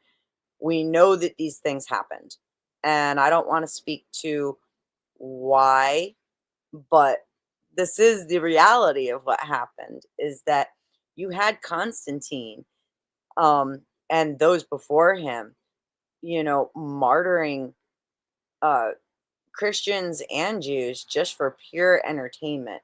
And then he suddenly makes this switch where now we're going to adopt Christianity as the official religion. And almost overnight, almost, it went from persecuting Christians to persecuting anyone who was not Christian. And this ran for a long time. But in the early church, because we were just arguing about, I just had a debate recently about unequally yoked marriages.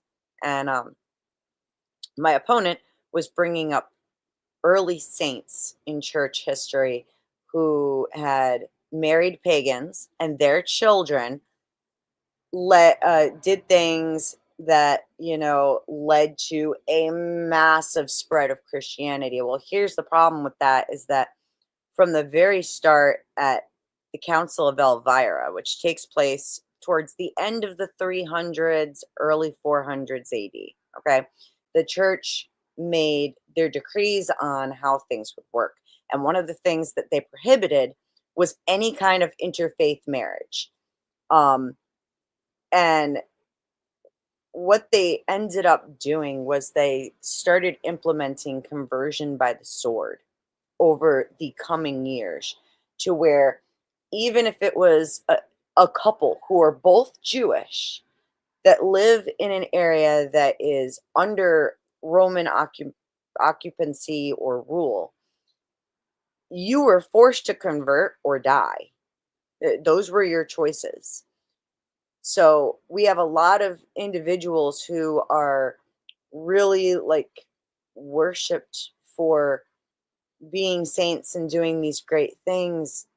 And in all actuality, if you look at what the law was, well, of course, as Rome takes over more space, these people give up my Judaism or die. Okay, you only got to torture me for a day. You know what I'm saying? It wasn't an easy existence for people at that time. I'm So, still here and I'm going to be listening to you, but I got to go grab something. I have wireless headphones, so I can hear you no matter where I go. Just won't be able to okie respond. dokie. So Okay. continue on. But so yeah, we see this happen throughout church history for quite a while, where under conversion of the sword, that was the choice that was given to people. So of course Christianity is going to spread, and the decrees that are made up, we can look at them throughout time, even right up to the last pope, who made multiple decrees that are strictly against biblical law. Um, so I think that it's kind of important to look at, even when it comes to religion, everybody gets skeptical about their governments, right? Well, sometimes we need to internally critique our spiritual leadership as well. And the bottom line is that you need to look at the history. You need to, accept that these things happened. There's nothing we can do about it now. All we can do is moving forward, and try to make sure that our spiritual leadership is held to the same standards that God has set for them. And that doesn't mean them coming out and saying, well, God told me it's okay for me to do this. If it goes, God's word is perfect and unchanging for all time. So if you have somebody who's telling you to do something that is not, it goes against scripture, we really need to be questioning that, because antichrist personalities like this can exist in both worlds. That was my only point to it. Even Christians can carry that if you're going against what scripture and what the gospels say. It kind of meets the definition of antichrist. Hopefully you're coming back soon. Hi everybody, I feel weird.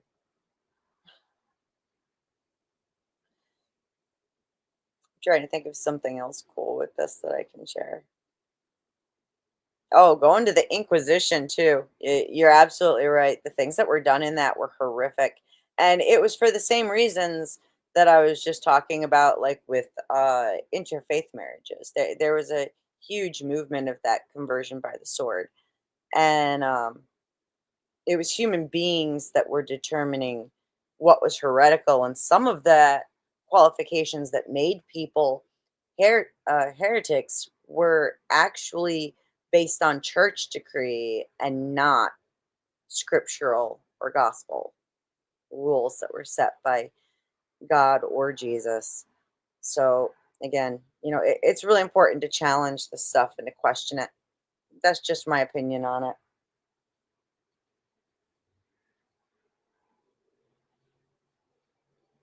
Hopefully Brett's gonna be back soon.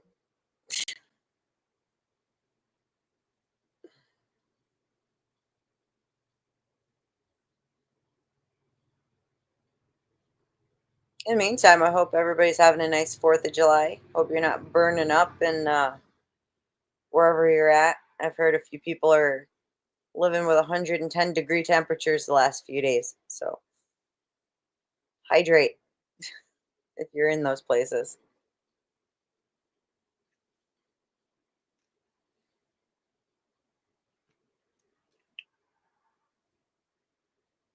Are you back? Or did you go too far away?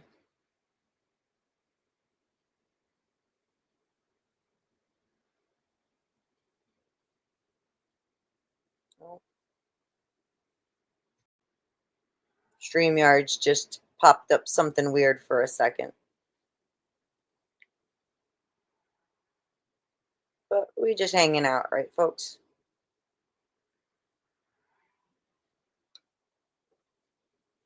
Hopefully I don't sound like too much of a crazy person to everybody.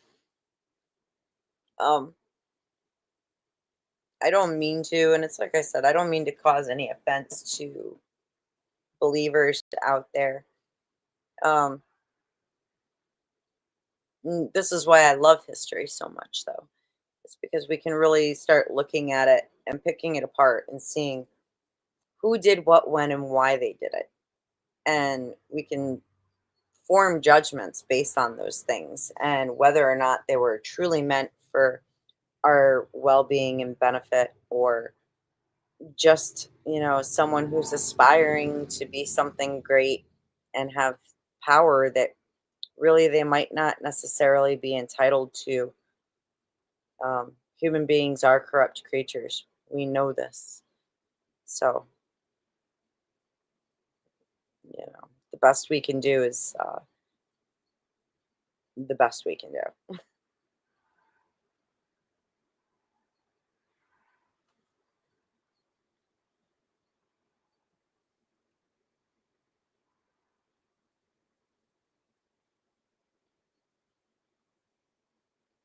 I'm looking to see if I have any cool Bible verses I can throw in here about this real quick.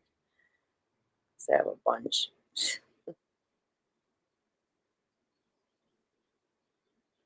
All right, I'm back. Did you miss me?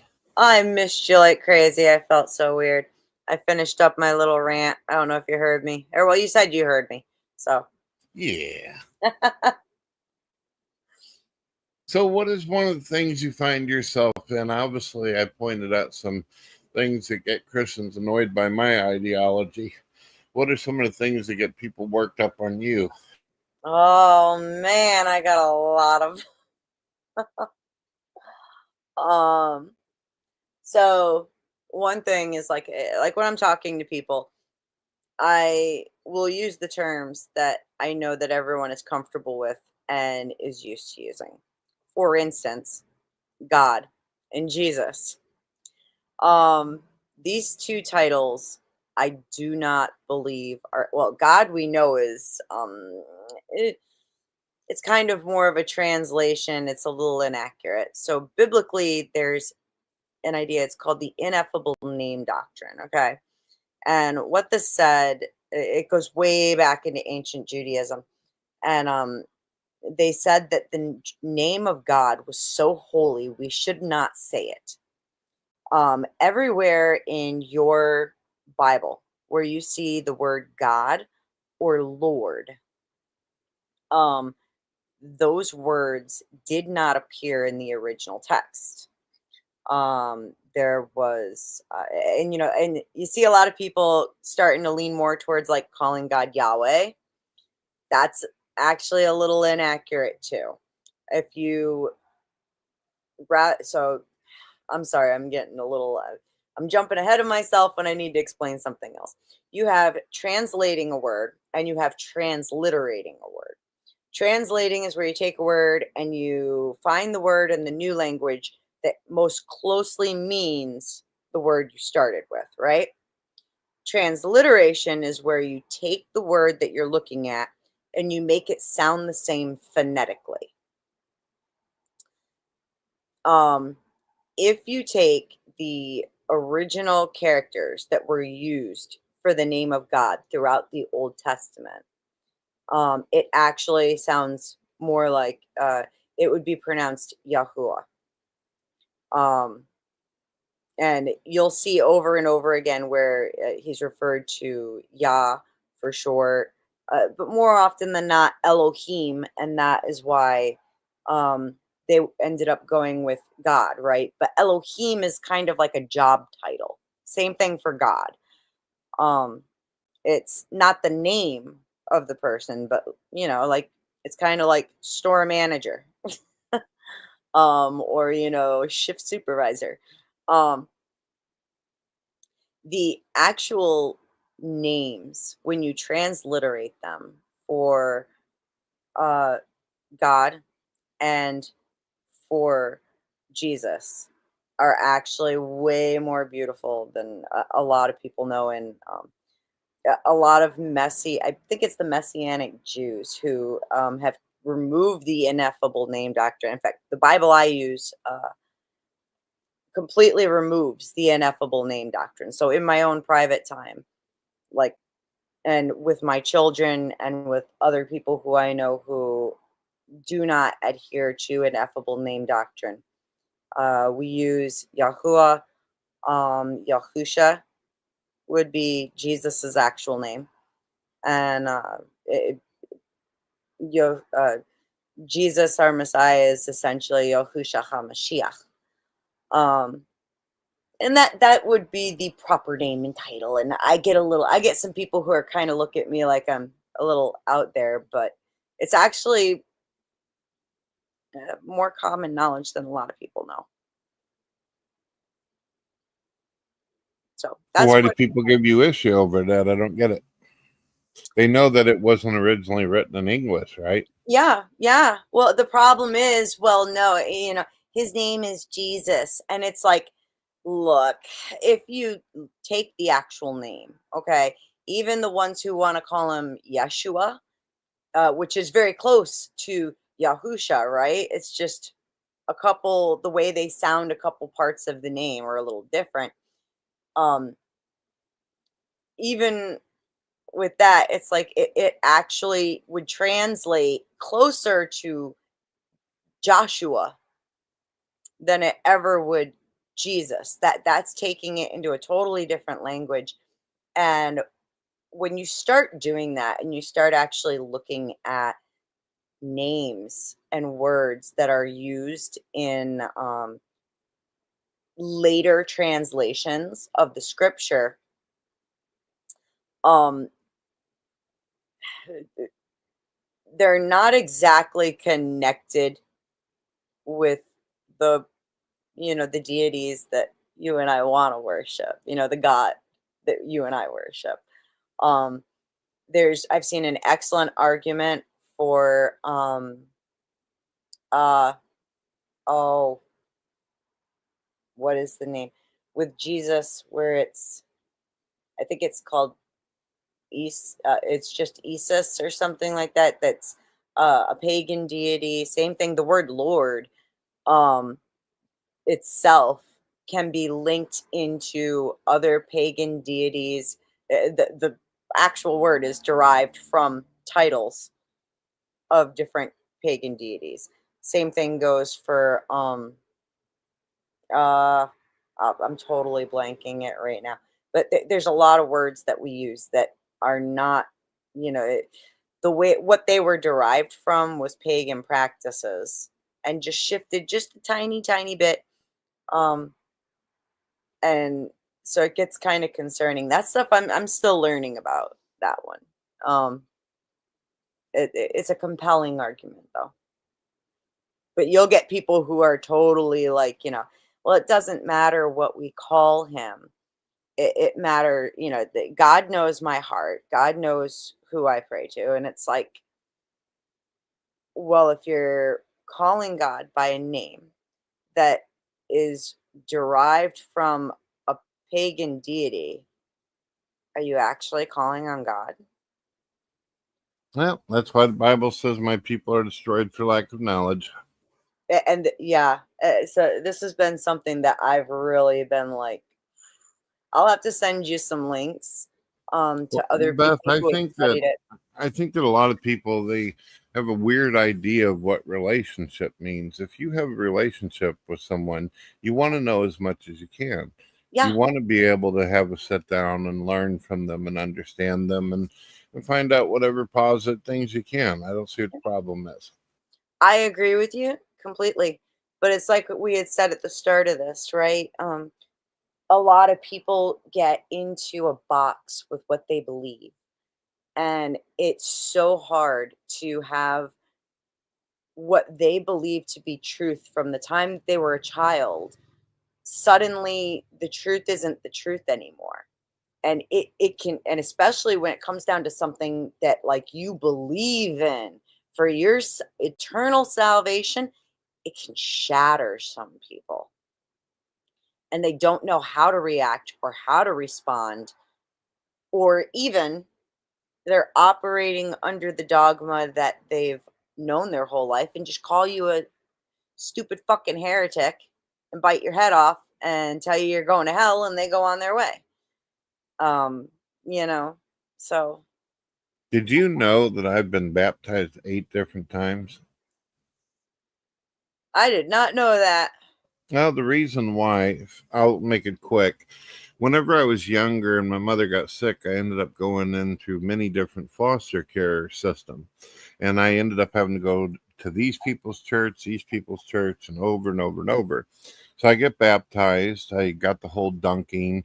Then I went to another church where they wanted to spit water in my face. And it just kept on happening because they all believed that they were all wrong and needed it done right.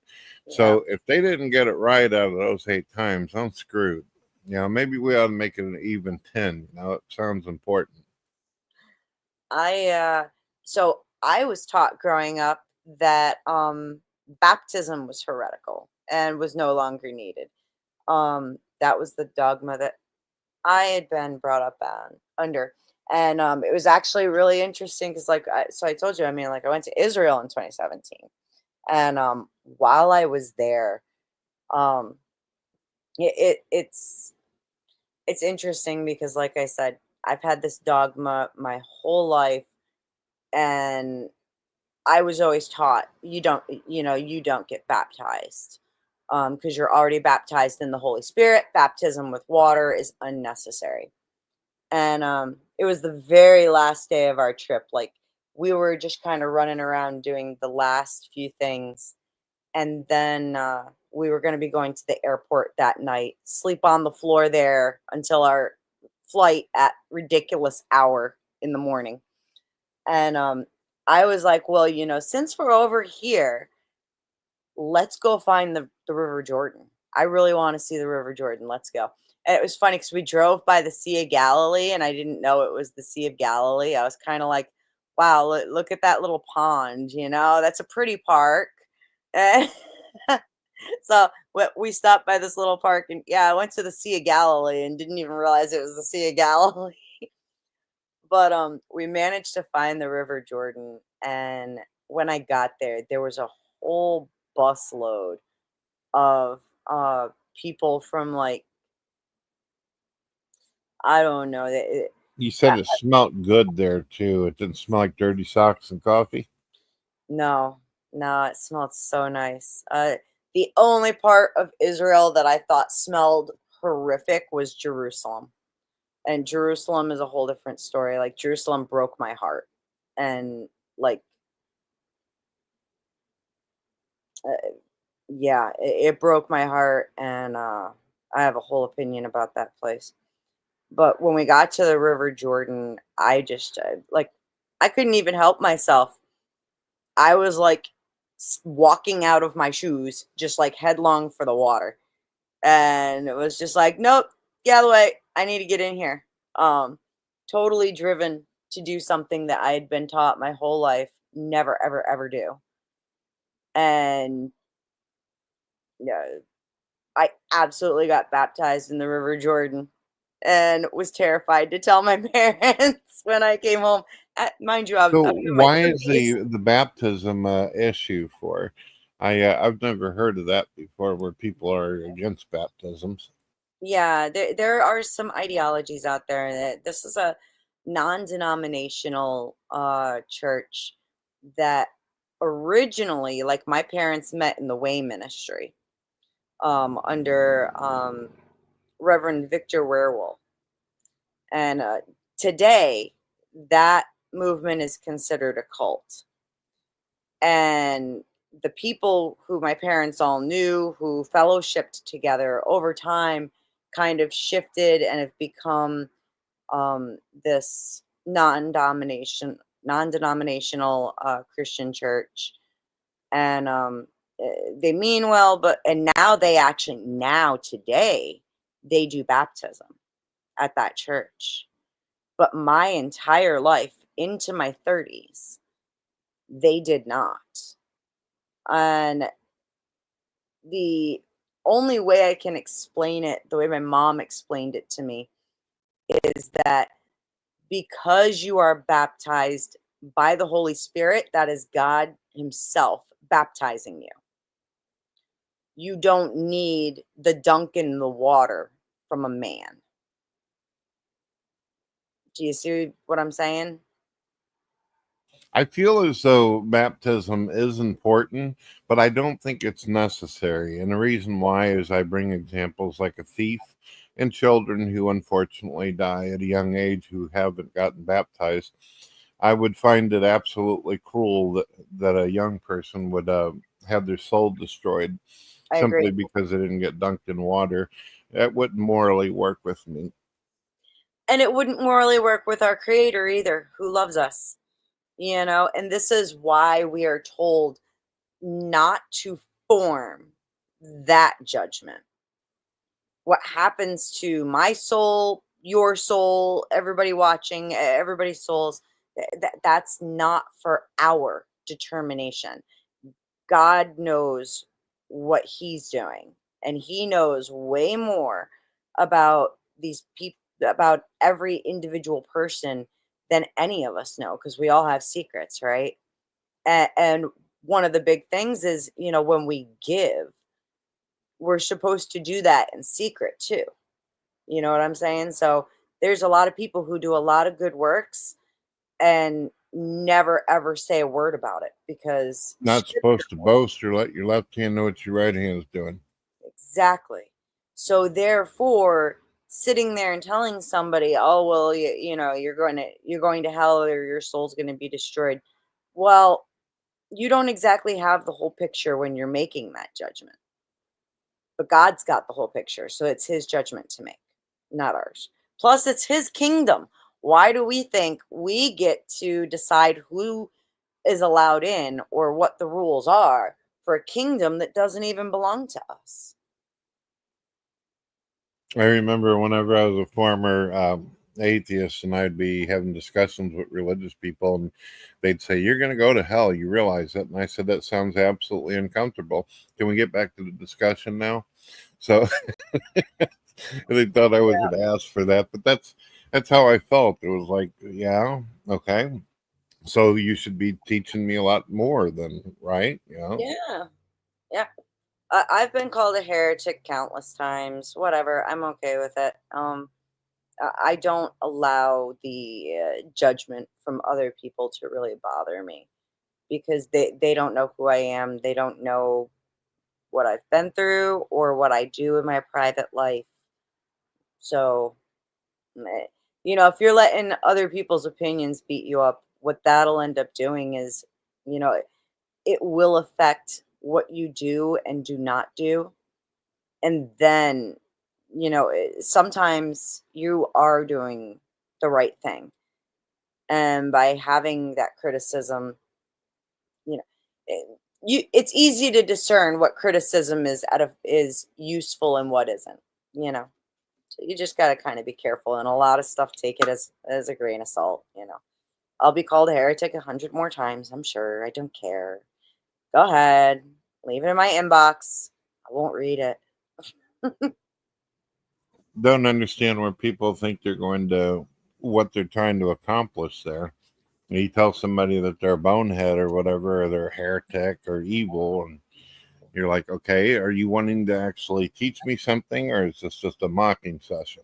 Exactly. If you want to give me your position, I'll hear it all day long, by all means. I would love to know why you think I'm a heretic. But if you're just going to scream at me and tell me that I'm wrong and insist that, I must conform to, and I must do it right now, well, it's not going to be a very productive conversation. But I mean, I will absolutely hear what other people's ideologies are, what their thoughts are. I think it's important to hear people out on that stuff. But yeah, if it's just shit talking, well, you lost an opportunity to teach someone something. I'm Yeah, sure. it's odd, isn't it? I remember when I first came to the internet, I realized, especially when they started doing live streams, I said to myself, my goodness, there's going to be so many people all around the world who are going to think completely different than me. So I got to learn how to be patient. If I really think that what I'm saying is true, then I need to realize that they may not have the same perspective.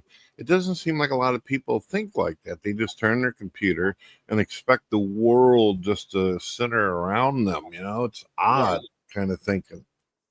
they do. And it gets, I don't know. I think that's one of the places where we see the adversary at work the most in our world, is just through the entitlement that a lot of people can run around with. Um, when really they're not. You could be smarter about me on one thing, but I'm smarter than you about something else. And at the end of the day, we're both ignorant to something, you know. Um, but you get some people who can't even accept that. It's that false pride. I hear you there. I took a yelling at a long time ago. A few years back, I used to. I fell into a position called maltheism. You ever heard of that? No, It was I a was feeling weird it position. pretty funny.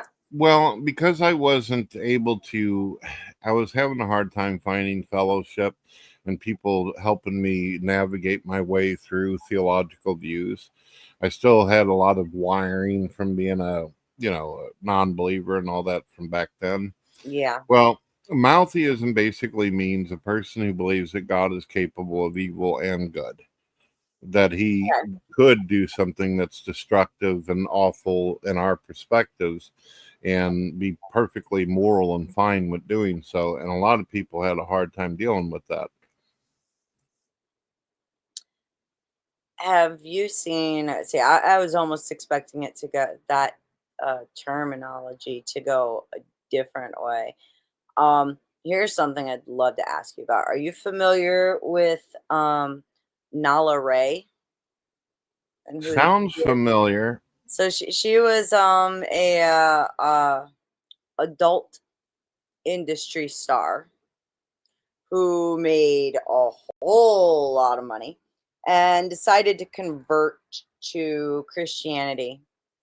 Got baptized in less than a year from stopping that. She is now actually teaching kind of like prosperity ministry stuff. Um, I'm gonna send it to you real quick. Uh, this is another huge problem that we're seeing, and this is why it really goes against what we're trying to, what our goal is. I think as Christians in the world. Um, How do you define unfortunately, because I've talked to so many people, sometimes people have their own definitions of words. When you say prosperity, what do you mean, and from your point of view? um, kind of like praying and having faith equals God's going to give you everything you want. Plain and simple, like Oh, I don't believe that at all. you are deserving of, like for me. Look, and by the way, just sent you something on Messenger, so check that out. This is her uh menu to kind of explain a little better. Um, I'm one of those people who I believe that no matter how bad things are, like I got $5 in my pocket and nothing in the bank account, but I got to pay that bill. I believe that no matter what happens, God's going to take care of me. Okay, and that is that. Does that mean I'm going to have what I need to take care of that? Not necessarily. And maybe there's a reason for that. And I need to um be open to accepting that sometimes, right?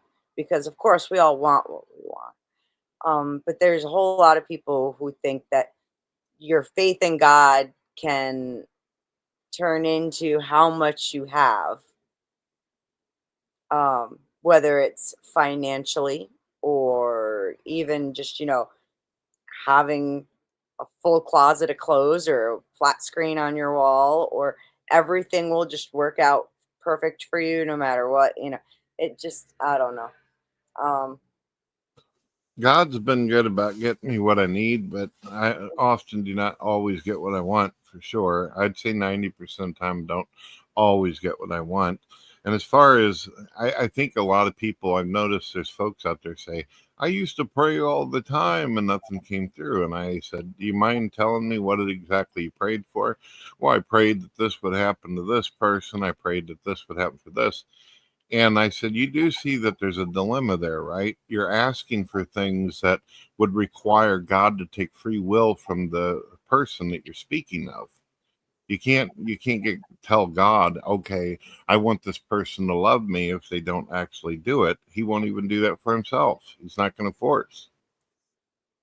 yeah. And not just that, but just because we want something doesn't mean that we need it. Okay, even in the Lord's Prayer, he says, um, give us this day our daily bread. Well, what he's talking about, what that is speaking of, is in those times. You got to remember there was no food preservation. You know, you had what you were gonna eat today and tomorrow. You had to kind of get it today and tomorrow. Um, and The idea is more along the lines of, don't give me a feast today. Um, just give me the bread. Just give me what I need in order to get by. And as human beings, we have this weird mentality where we think that we need so much stuff, and we really don't. Anything more and beyond what keeps you alive today is more than you need. But nobody likes to hear that. I don't understand why there's still people nowadays that think that God's going to be concerned if they have certain materialistic things. I mean, when you look at the story of Jesus, he wasn't walking around with some kind of fancy suit and a Rolex watch. So I don't know why they would suddenly suspect he's going to do that for them. I actually take this very criticism with a lot of churches. Why does it matter to God if the ceiling is painted with, gold leaf paint? Why does it have to be this huge, over the top, crazy cathedral?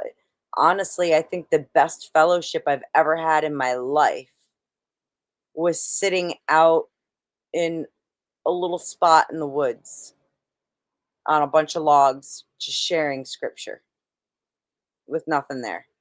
And that's what it used to be. It used to be people went to eat, they would get together once a week, once a month, because you got to remember everybody had to walk to these places. And they would do like a dish to pass, and they would sit down and they would talk about how they were blessed today and what they could do for someone else. And that was fellowship slash church back in ancient days, you know. Um, Now it's gotten to where we have to pay tithings, which also that the idea that my money is going to alleviate any of my sins is just offensive to my sensibilities. It really is. Yeah, it's annoying to me too.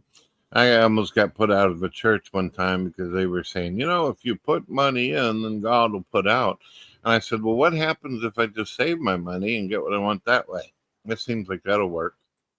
And they're like, you don't understand. I said, I understand what you're doing. You want my money. Yeah. Yeah. And a lot of churches are that way. There's some I've heard from people who went to churches, and because they didn't put something in the basket, or like they put a check in the basket, and the pastor brought the check back to them and said it wasn't good enough. And it's like, well, everybody else, there's 100 people here who also gave $10 each. What are you even going to do with the money? Oh, well, we thought we'd do a new mural or buy a brand new, huge, bigger cross that, is far more ornate. What does God care about that? And whatever happened to taking care of the poor and the needy? And then they call themselves the house of God. Yes. You got it right. You got it right. I take a lot of, if we took just, if we had just the money that was put into making some of these places so over the top with their decorations, and instead put it into a soup kitchen, it could probably feed that community for a year. It's not just that. These big mega churches, if they just remove all the pews and the wooden seats and bring in some mattresses and all that, people would be able to go to sleep. Sound Yeah, like you can't go out to the park and listen to somebody behind a podium if that's what people are into. absolutely. And we're talking about buildings that, only get used once a week. The rest of the week they're sitting totally empty. Um, you know, turn it into a school. Do something with it. But yeah, no, and then even then I've seen places where um churches they'll buy up tons of land. And it's like, well, what are you going to do with it? Well, we're going to make sure that, nobody else builds there. We're going to do this, we're going to do that, and it's like, it's more than what you need. And when you're more focused on the more for yourself, there's someone else who ends up with less every single time. You know why a lot of people do that kind of stuff, especially these churches?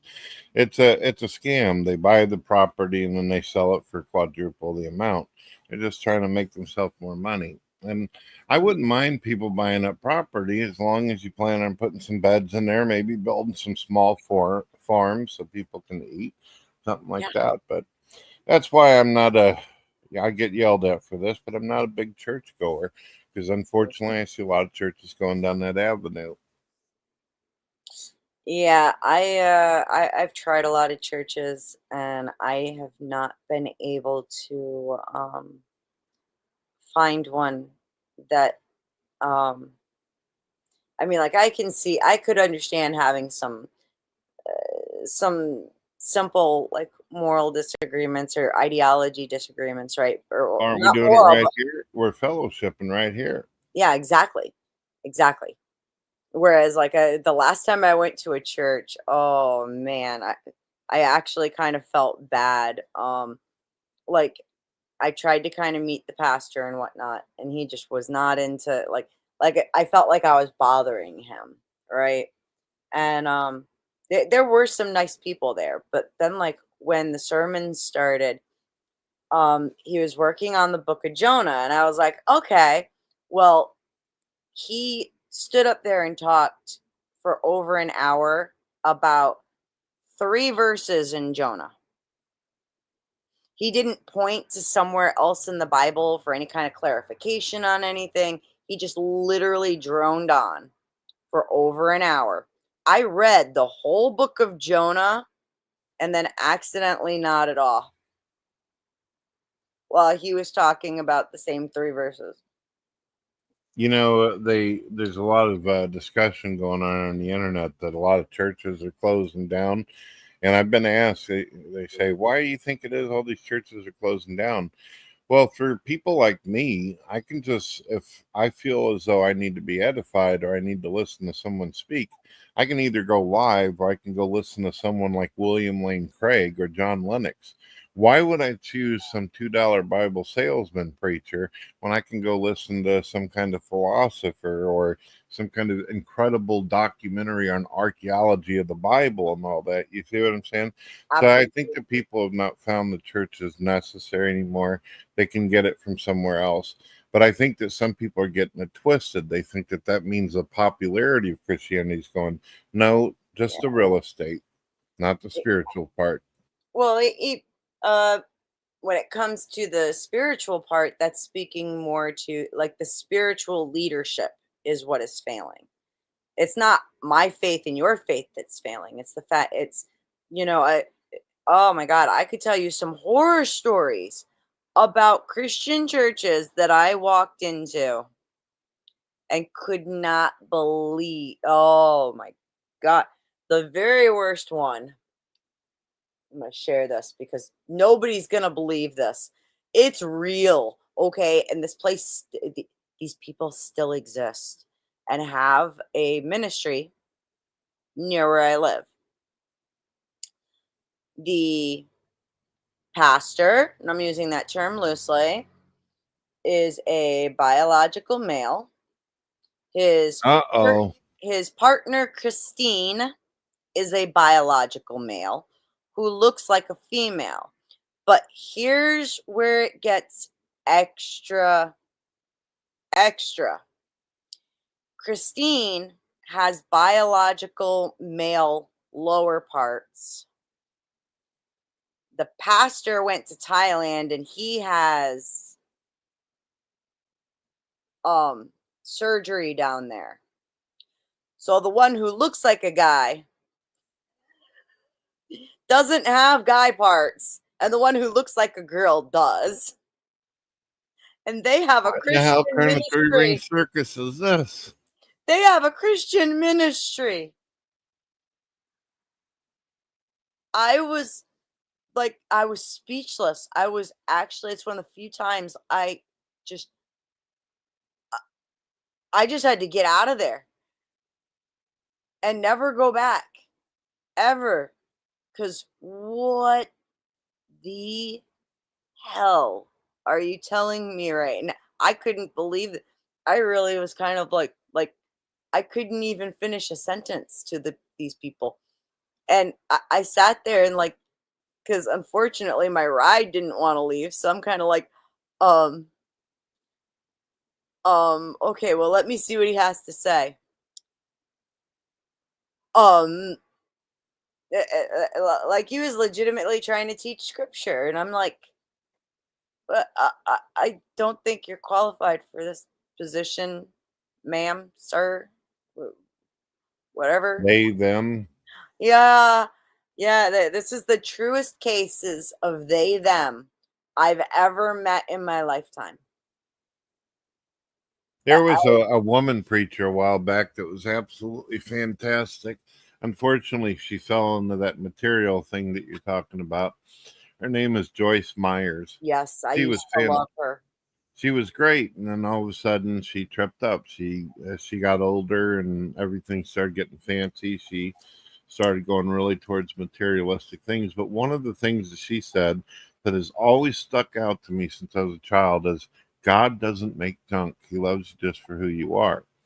Now, with that kind of dialogue, how the hell do you deal with somebody like that preacher and his wife or husband or whatever the fuck they were trying to do? Yeah, whatever that situation is. Sorry for the language. It still shocked me. My brain turned to oatmeal when you told me that story. Yeah, mine is still I mean, I still struggle with it, and it amazes me because we actually stopped going to they do a lot of festivals where I live, and there's this one it's called Porch Fest where it started off with one neighborhood. This one day, all of them decided to have parties on their porches, and they were going and they were porch hopping essentially. And one of the houses, a band lived there, so they set up he was like, "Hey, come over, we're gonna jam in the front yard," and this is what it turned into. And then it spread, and so Porch Fest is a huge deal here now, and so huge the city gave it its own parade. And these people have their own float in that parade. I stopped going to the parade because I'm like, I won't go to any of the parades anymore because I'm just I'm seeing more pastors wearing a rainbow shawl than I am ones carrying a Bible. Yeah, it's odd. I don't understand what was happening with that. 90s and 80s preachers would have fell over from a heart attack seeing what's going on nowadays. Yeah, Things have really changed big time. indeed. I think that, and this is what I was kind of talking about while you were up, is when it comes down to church dogma versus, uh, or well, dogmatic law versus biblical law, you really need to look at what God gave us and the gospel. Jesus said it himself. He did not come to destroy the law, he came to fulfill it. That does not mean it does not apply to us. If anything, he just pointed out that it's a lot easier to follow than we think it is.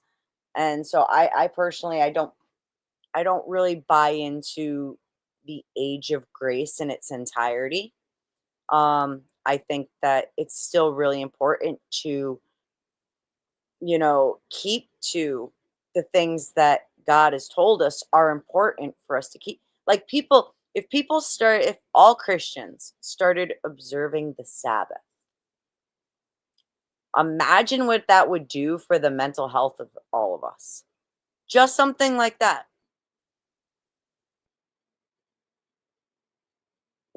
Even post resurrection, the apostles still kept the Sabbath. Why are we not keeping it today? It's not that hard. It'd be really good for all of us because all that entails is you're not allowed to do any business. You're not allowed to, cook any meals. So you're eating leftovers for the day. You're hanging out, being lazy, and praising God all day. From sundown on Friday till sundown on Saturday. Imagine if every Christian observed the Sabbath. I hear you there. It'd The be so only good the for only us. thing I'd have a tough time with, and I'm being honest, I know a lot of people don't want to put out their kryptonite out there, but here Mhm. it is: the pork and the sausage thing, bacon. That'd be tough on me if I had to do something like that. But I think that was dietary advice for people back then who couldn't Yes. cook, and it was unhealthy for them. Jesus, that's one thing that the Pharisees challenge him on that one. And Jesus tells them point blank, it's not what goes into the body that defiles it. It's what comes out. So I think that we can kind of, reasonably articulate from what Jesus is saying to us is that, yeah, that was something that was for a particular time and a particular people who were living in, I mean, because look, even if you cook it, it's like pork's products don't really keep well. Like if you make beef jerky, that lasts. You know what I'm saying? You can hold on to that for a few days in the right conditions. You can't do that with bacon. You can't do that with pork jerky. Well, it's not just that, but they were using, unfortunately, in the Old Testament, it's pretty clear about it. Back in times of ancient Judaism, they used poop for fuel and all that. So they probably ended up, I do believe that some of the things they came up with were man-made laws. And the reason why I say this is because they most likely fried up some pork. Some of it was rare, and a couple of their people fell over sick to their stomach and all that. And they probably figured God was giving them a spanking over it. So I think Exactly. it's a dietary issue. Now that we got George Foreman and these big ass air fryers and all that, I think we're fine. Unless you Same. get the wrong one. There used to be restrictions around honey and the consumption of honey. Um, I can't remember what they actually were, but I know that one thing that we have come to find is that like children under the age of 1, you're not supposed to give them honey because there is so many antibodies in honey. It can mess up a child's immune system. Um, as we get older, it's different. How But does then honey do that exactly? I can't remember. I know I learned it when I became a mom. And I was like shocked. Especially like organic honey, and especially because I know that when you're having an allergy issue, the best thing you can do is go get some local bee pollen and take it a couple times a day. Mix it with some honey so that it tastes better. And what you're doing is you're building up a resistance to the pollen in your natural area, right? Mhm. Um, I don't remember I'd have to look it up as to Says how that honey honey is affects high in fructose, which can strain the liver if overconsumed, potentially contributing to insulin resistance or fatty liver disease over time. It's also calorie dense, about 64 calories per tablespoon. So excessive intake can lead to the weight gain. For people with diabetes, honey can spike blood sugar. though its glymatic index around 56 is lower. Well, you're right. I had no idea. Right here, Just- honey contains spores of Clostridium botulinum, which can germinate and produce toxin in the intestines of infants. Infants under 1 year of age have an immature immune system that is unable to fight off these spores, making them susceptible to these infections. So there you go. So yeah, infants under the age of 1 are not supposed to have any honey. That blew my mind. I didn't know that until I became a mom. A lot of things I discovered when becoming a dad too. Yeah, There's if you don't also get it some, right, the kid will poop rainbows on you. well, there's also some bees that I saw a thing about one particular bee that is actually carnivorous, and the honey that they produce has a totally different like panel of enzymes. And then there's other bees that the honey they produce is actually will cause you to have hallucinations. Um, and they're found in different regions of the world. So yeah, you can accidentally eat some trippy honey occasionally. Um, and I think that the other big restraint biblically, and I can't remember the biblical restraint for honey, but there was a restraint about it, also pertained to the pagans had a ritual in which they would eat honeycomb. And I think that was another big thing is they didn't want us copying what pagans were doing, if that makes sense. Possible. If I ever, I brought this up a couple of times in some of my live shows, but I'm not sure if I actually discussed this with you. Have you ever heard of the argument they use for DMT against evolution before? No, You know what DMT is? possibly. Unfortunately, there are drug addicts who use it, but Okay. it's Yep, yep. normally known as chemicals that we have in our brain that are produced whenever we're traumatized or have anxiety Yes. or when we're about to die.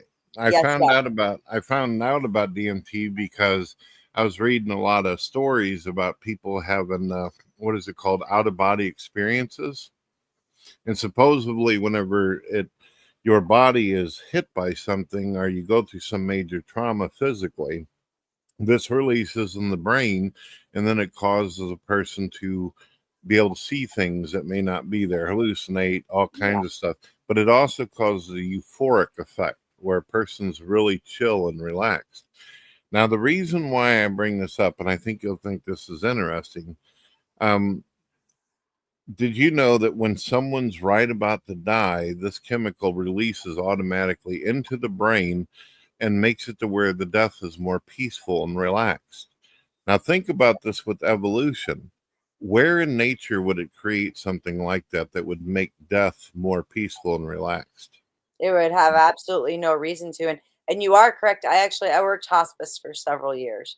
So I know about the phenomena you're talking about. And I've seen it repeatedly. Sometimes I mean, it's pretty amazing. Um, but yeah, evolution would have no need for that. People got to keep in mind that nature, if you base life and existence on nature alone, nature doesn't have consciousness. One. Number two, it doesn't have feelings. It doesn't give a damn how people feel whenever they die. If it sucks, it sucks. So that's Yeah. the way nature sees it. So If that were the case, if it did, it wouldn't hurt so damn bad when you break a bone. however, if you throw God into the picture, the idea that a God that knows that we're all going to die and we're his little children would try to make the experience as peaceful as possible. Now that makes rational sense. Of course. Nature just digging out of the mud and throwing some shit into our genes to do that doesn't make sense at all. No explanation has ever been given. Cool, huh? It is very cool. I am familiar with it, and actually, now that you're bringing it up, somebody had just brought up to me the attic situation that's going on, and trying to acquire a synthetic form of this and of that enzyme and whatnot. And because they were asking me if it was a real thing, and they were bringing it up having to do with some kind of like ritualistic sacrifice stuff that they had heard about. And I was like, I gotta look into that. And sure enough, yeah, you're right. There is that enzyme that's produced, and it's like a secondary reaction that comes from the adrenaline. Or well, there's another one too that where the body will fight to survive longer. That's another one. I can't remember the name of it. Probably adrenaline. It comes from adrenaline. It's something different. And it like you know how when you have people who are in a life or death situation, the adrenaline hits, all of a sudden like one person can roll a car off of someone who's stuck underneath it. That almost like superhuman boost that people will get, where maybe, you know, I'm not a good runner, but if I'm being chased by a bear, all of a sudden I run way better than I've ever ran in my whole life. Um, it comes from something very similar to what you're talking about. And there's a big thing about people trying to harvest this enzyme Yeah. for those purposes, thinking Uh, that, I could live forever or something. It's ridiculous. Yeah, unfortunately, there's two reactions that could possibly happen with the bear thing. Either your adrenaline starts pumping and you're able to outrace something that you normally couldn't, or you get paralyzed from fear and then you just stand there and take an ass whooping from the bear. So, it depends, I guess. It depends. Yeah. Well, Brett, I've been on with you for almost 3 hours and I got to take off. My son's going to be going out. I want to eat some food with him before he does. Well, you have to admit, at least, or concede, it's fascinating hanging out with me. We go all over the place, don't we? I have a blast. I love hanging out with you. You are excellent company. You're great fellowship. Um, Seriously, I appreciate you inviting me back to hang out, and I totally would love to come back again. Next Well, next time, I'll have some cool links to share with you. In fact, I'll be sure to send you some stuff in a little while to check out. I've got some really good biblical archaeology documentaries you might like. So I got two things for you before you go. One, stay away from evil plants. And number two, let the other nomads know where to find you if you've got some friends you'd like to hang out with. And I'm going to try to do this. You and I will need to work out the consistency in which we do live shows, all right? I'd like to have a co-host, someone who handles things, because I don't like to sit here every second of the thing when we got a lot of people. So can you co-host with me when we do this? Sure, I can help out for sure. All right, I'll end up making you a team member here eventually. You'll get an email. You got to verify it. All right, you have a good one. It was You as lovely well. talking to you. Next time, I'm gonna bring some cool people over to hang out. I think I'm not sure if you met Cleaner over at Chairman. Wiener, you say? Cleaner 409. Oh, Cleaner. I thought you said Wiener. I was No, like, what? Cleaner 409. He's got a like his avatar thing is like a fiery skull with crossbones. When he Like uses a Ghost Rider, huh?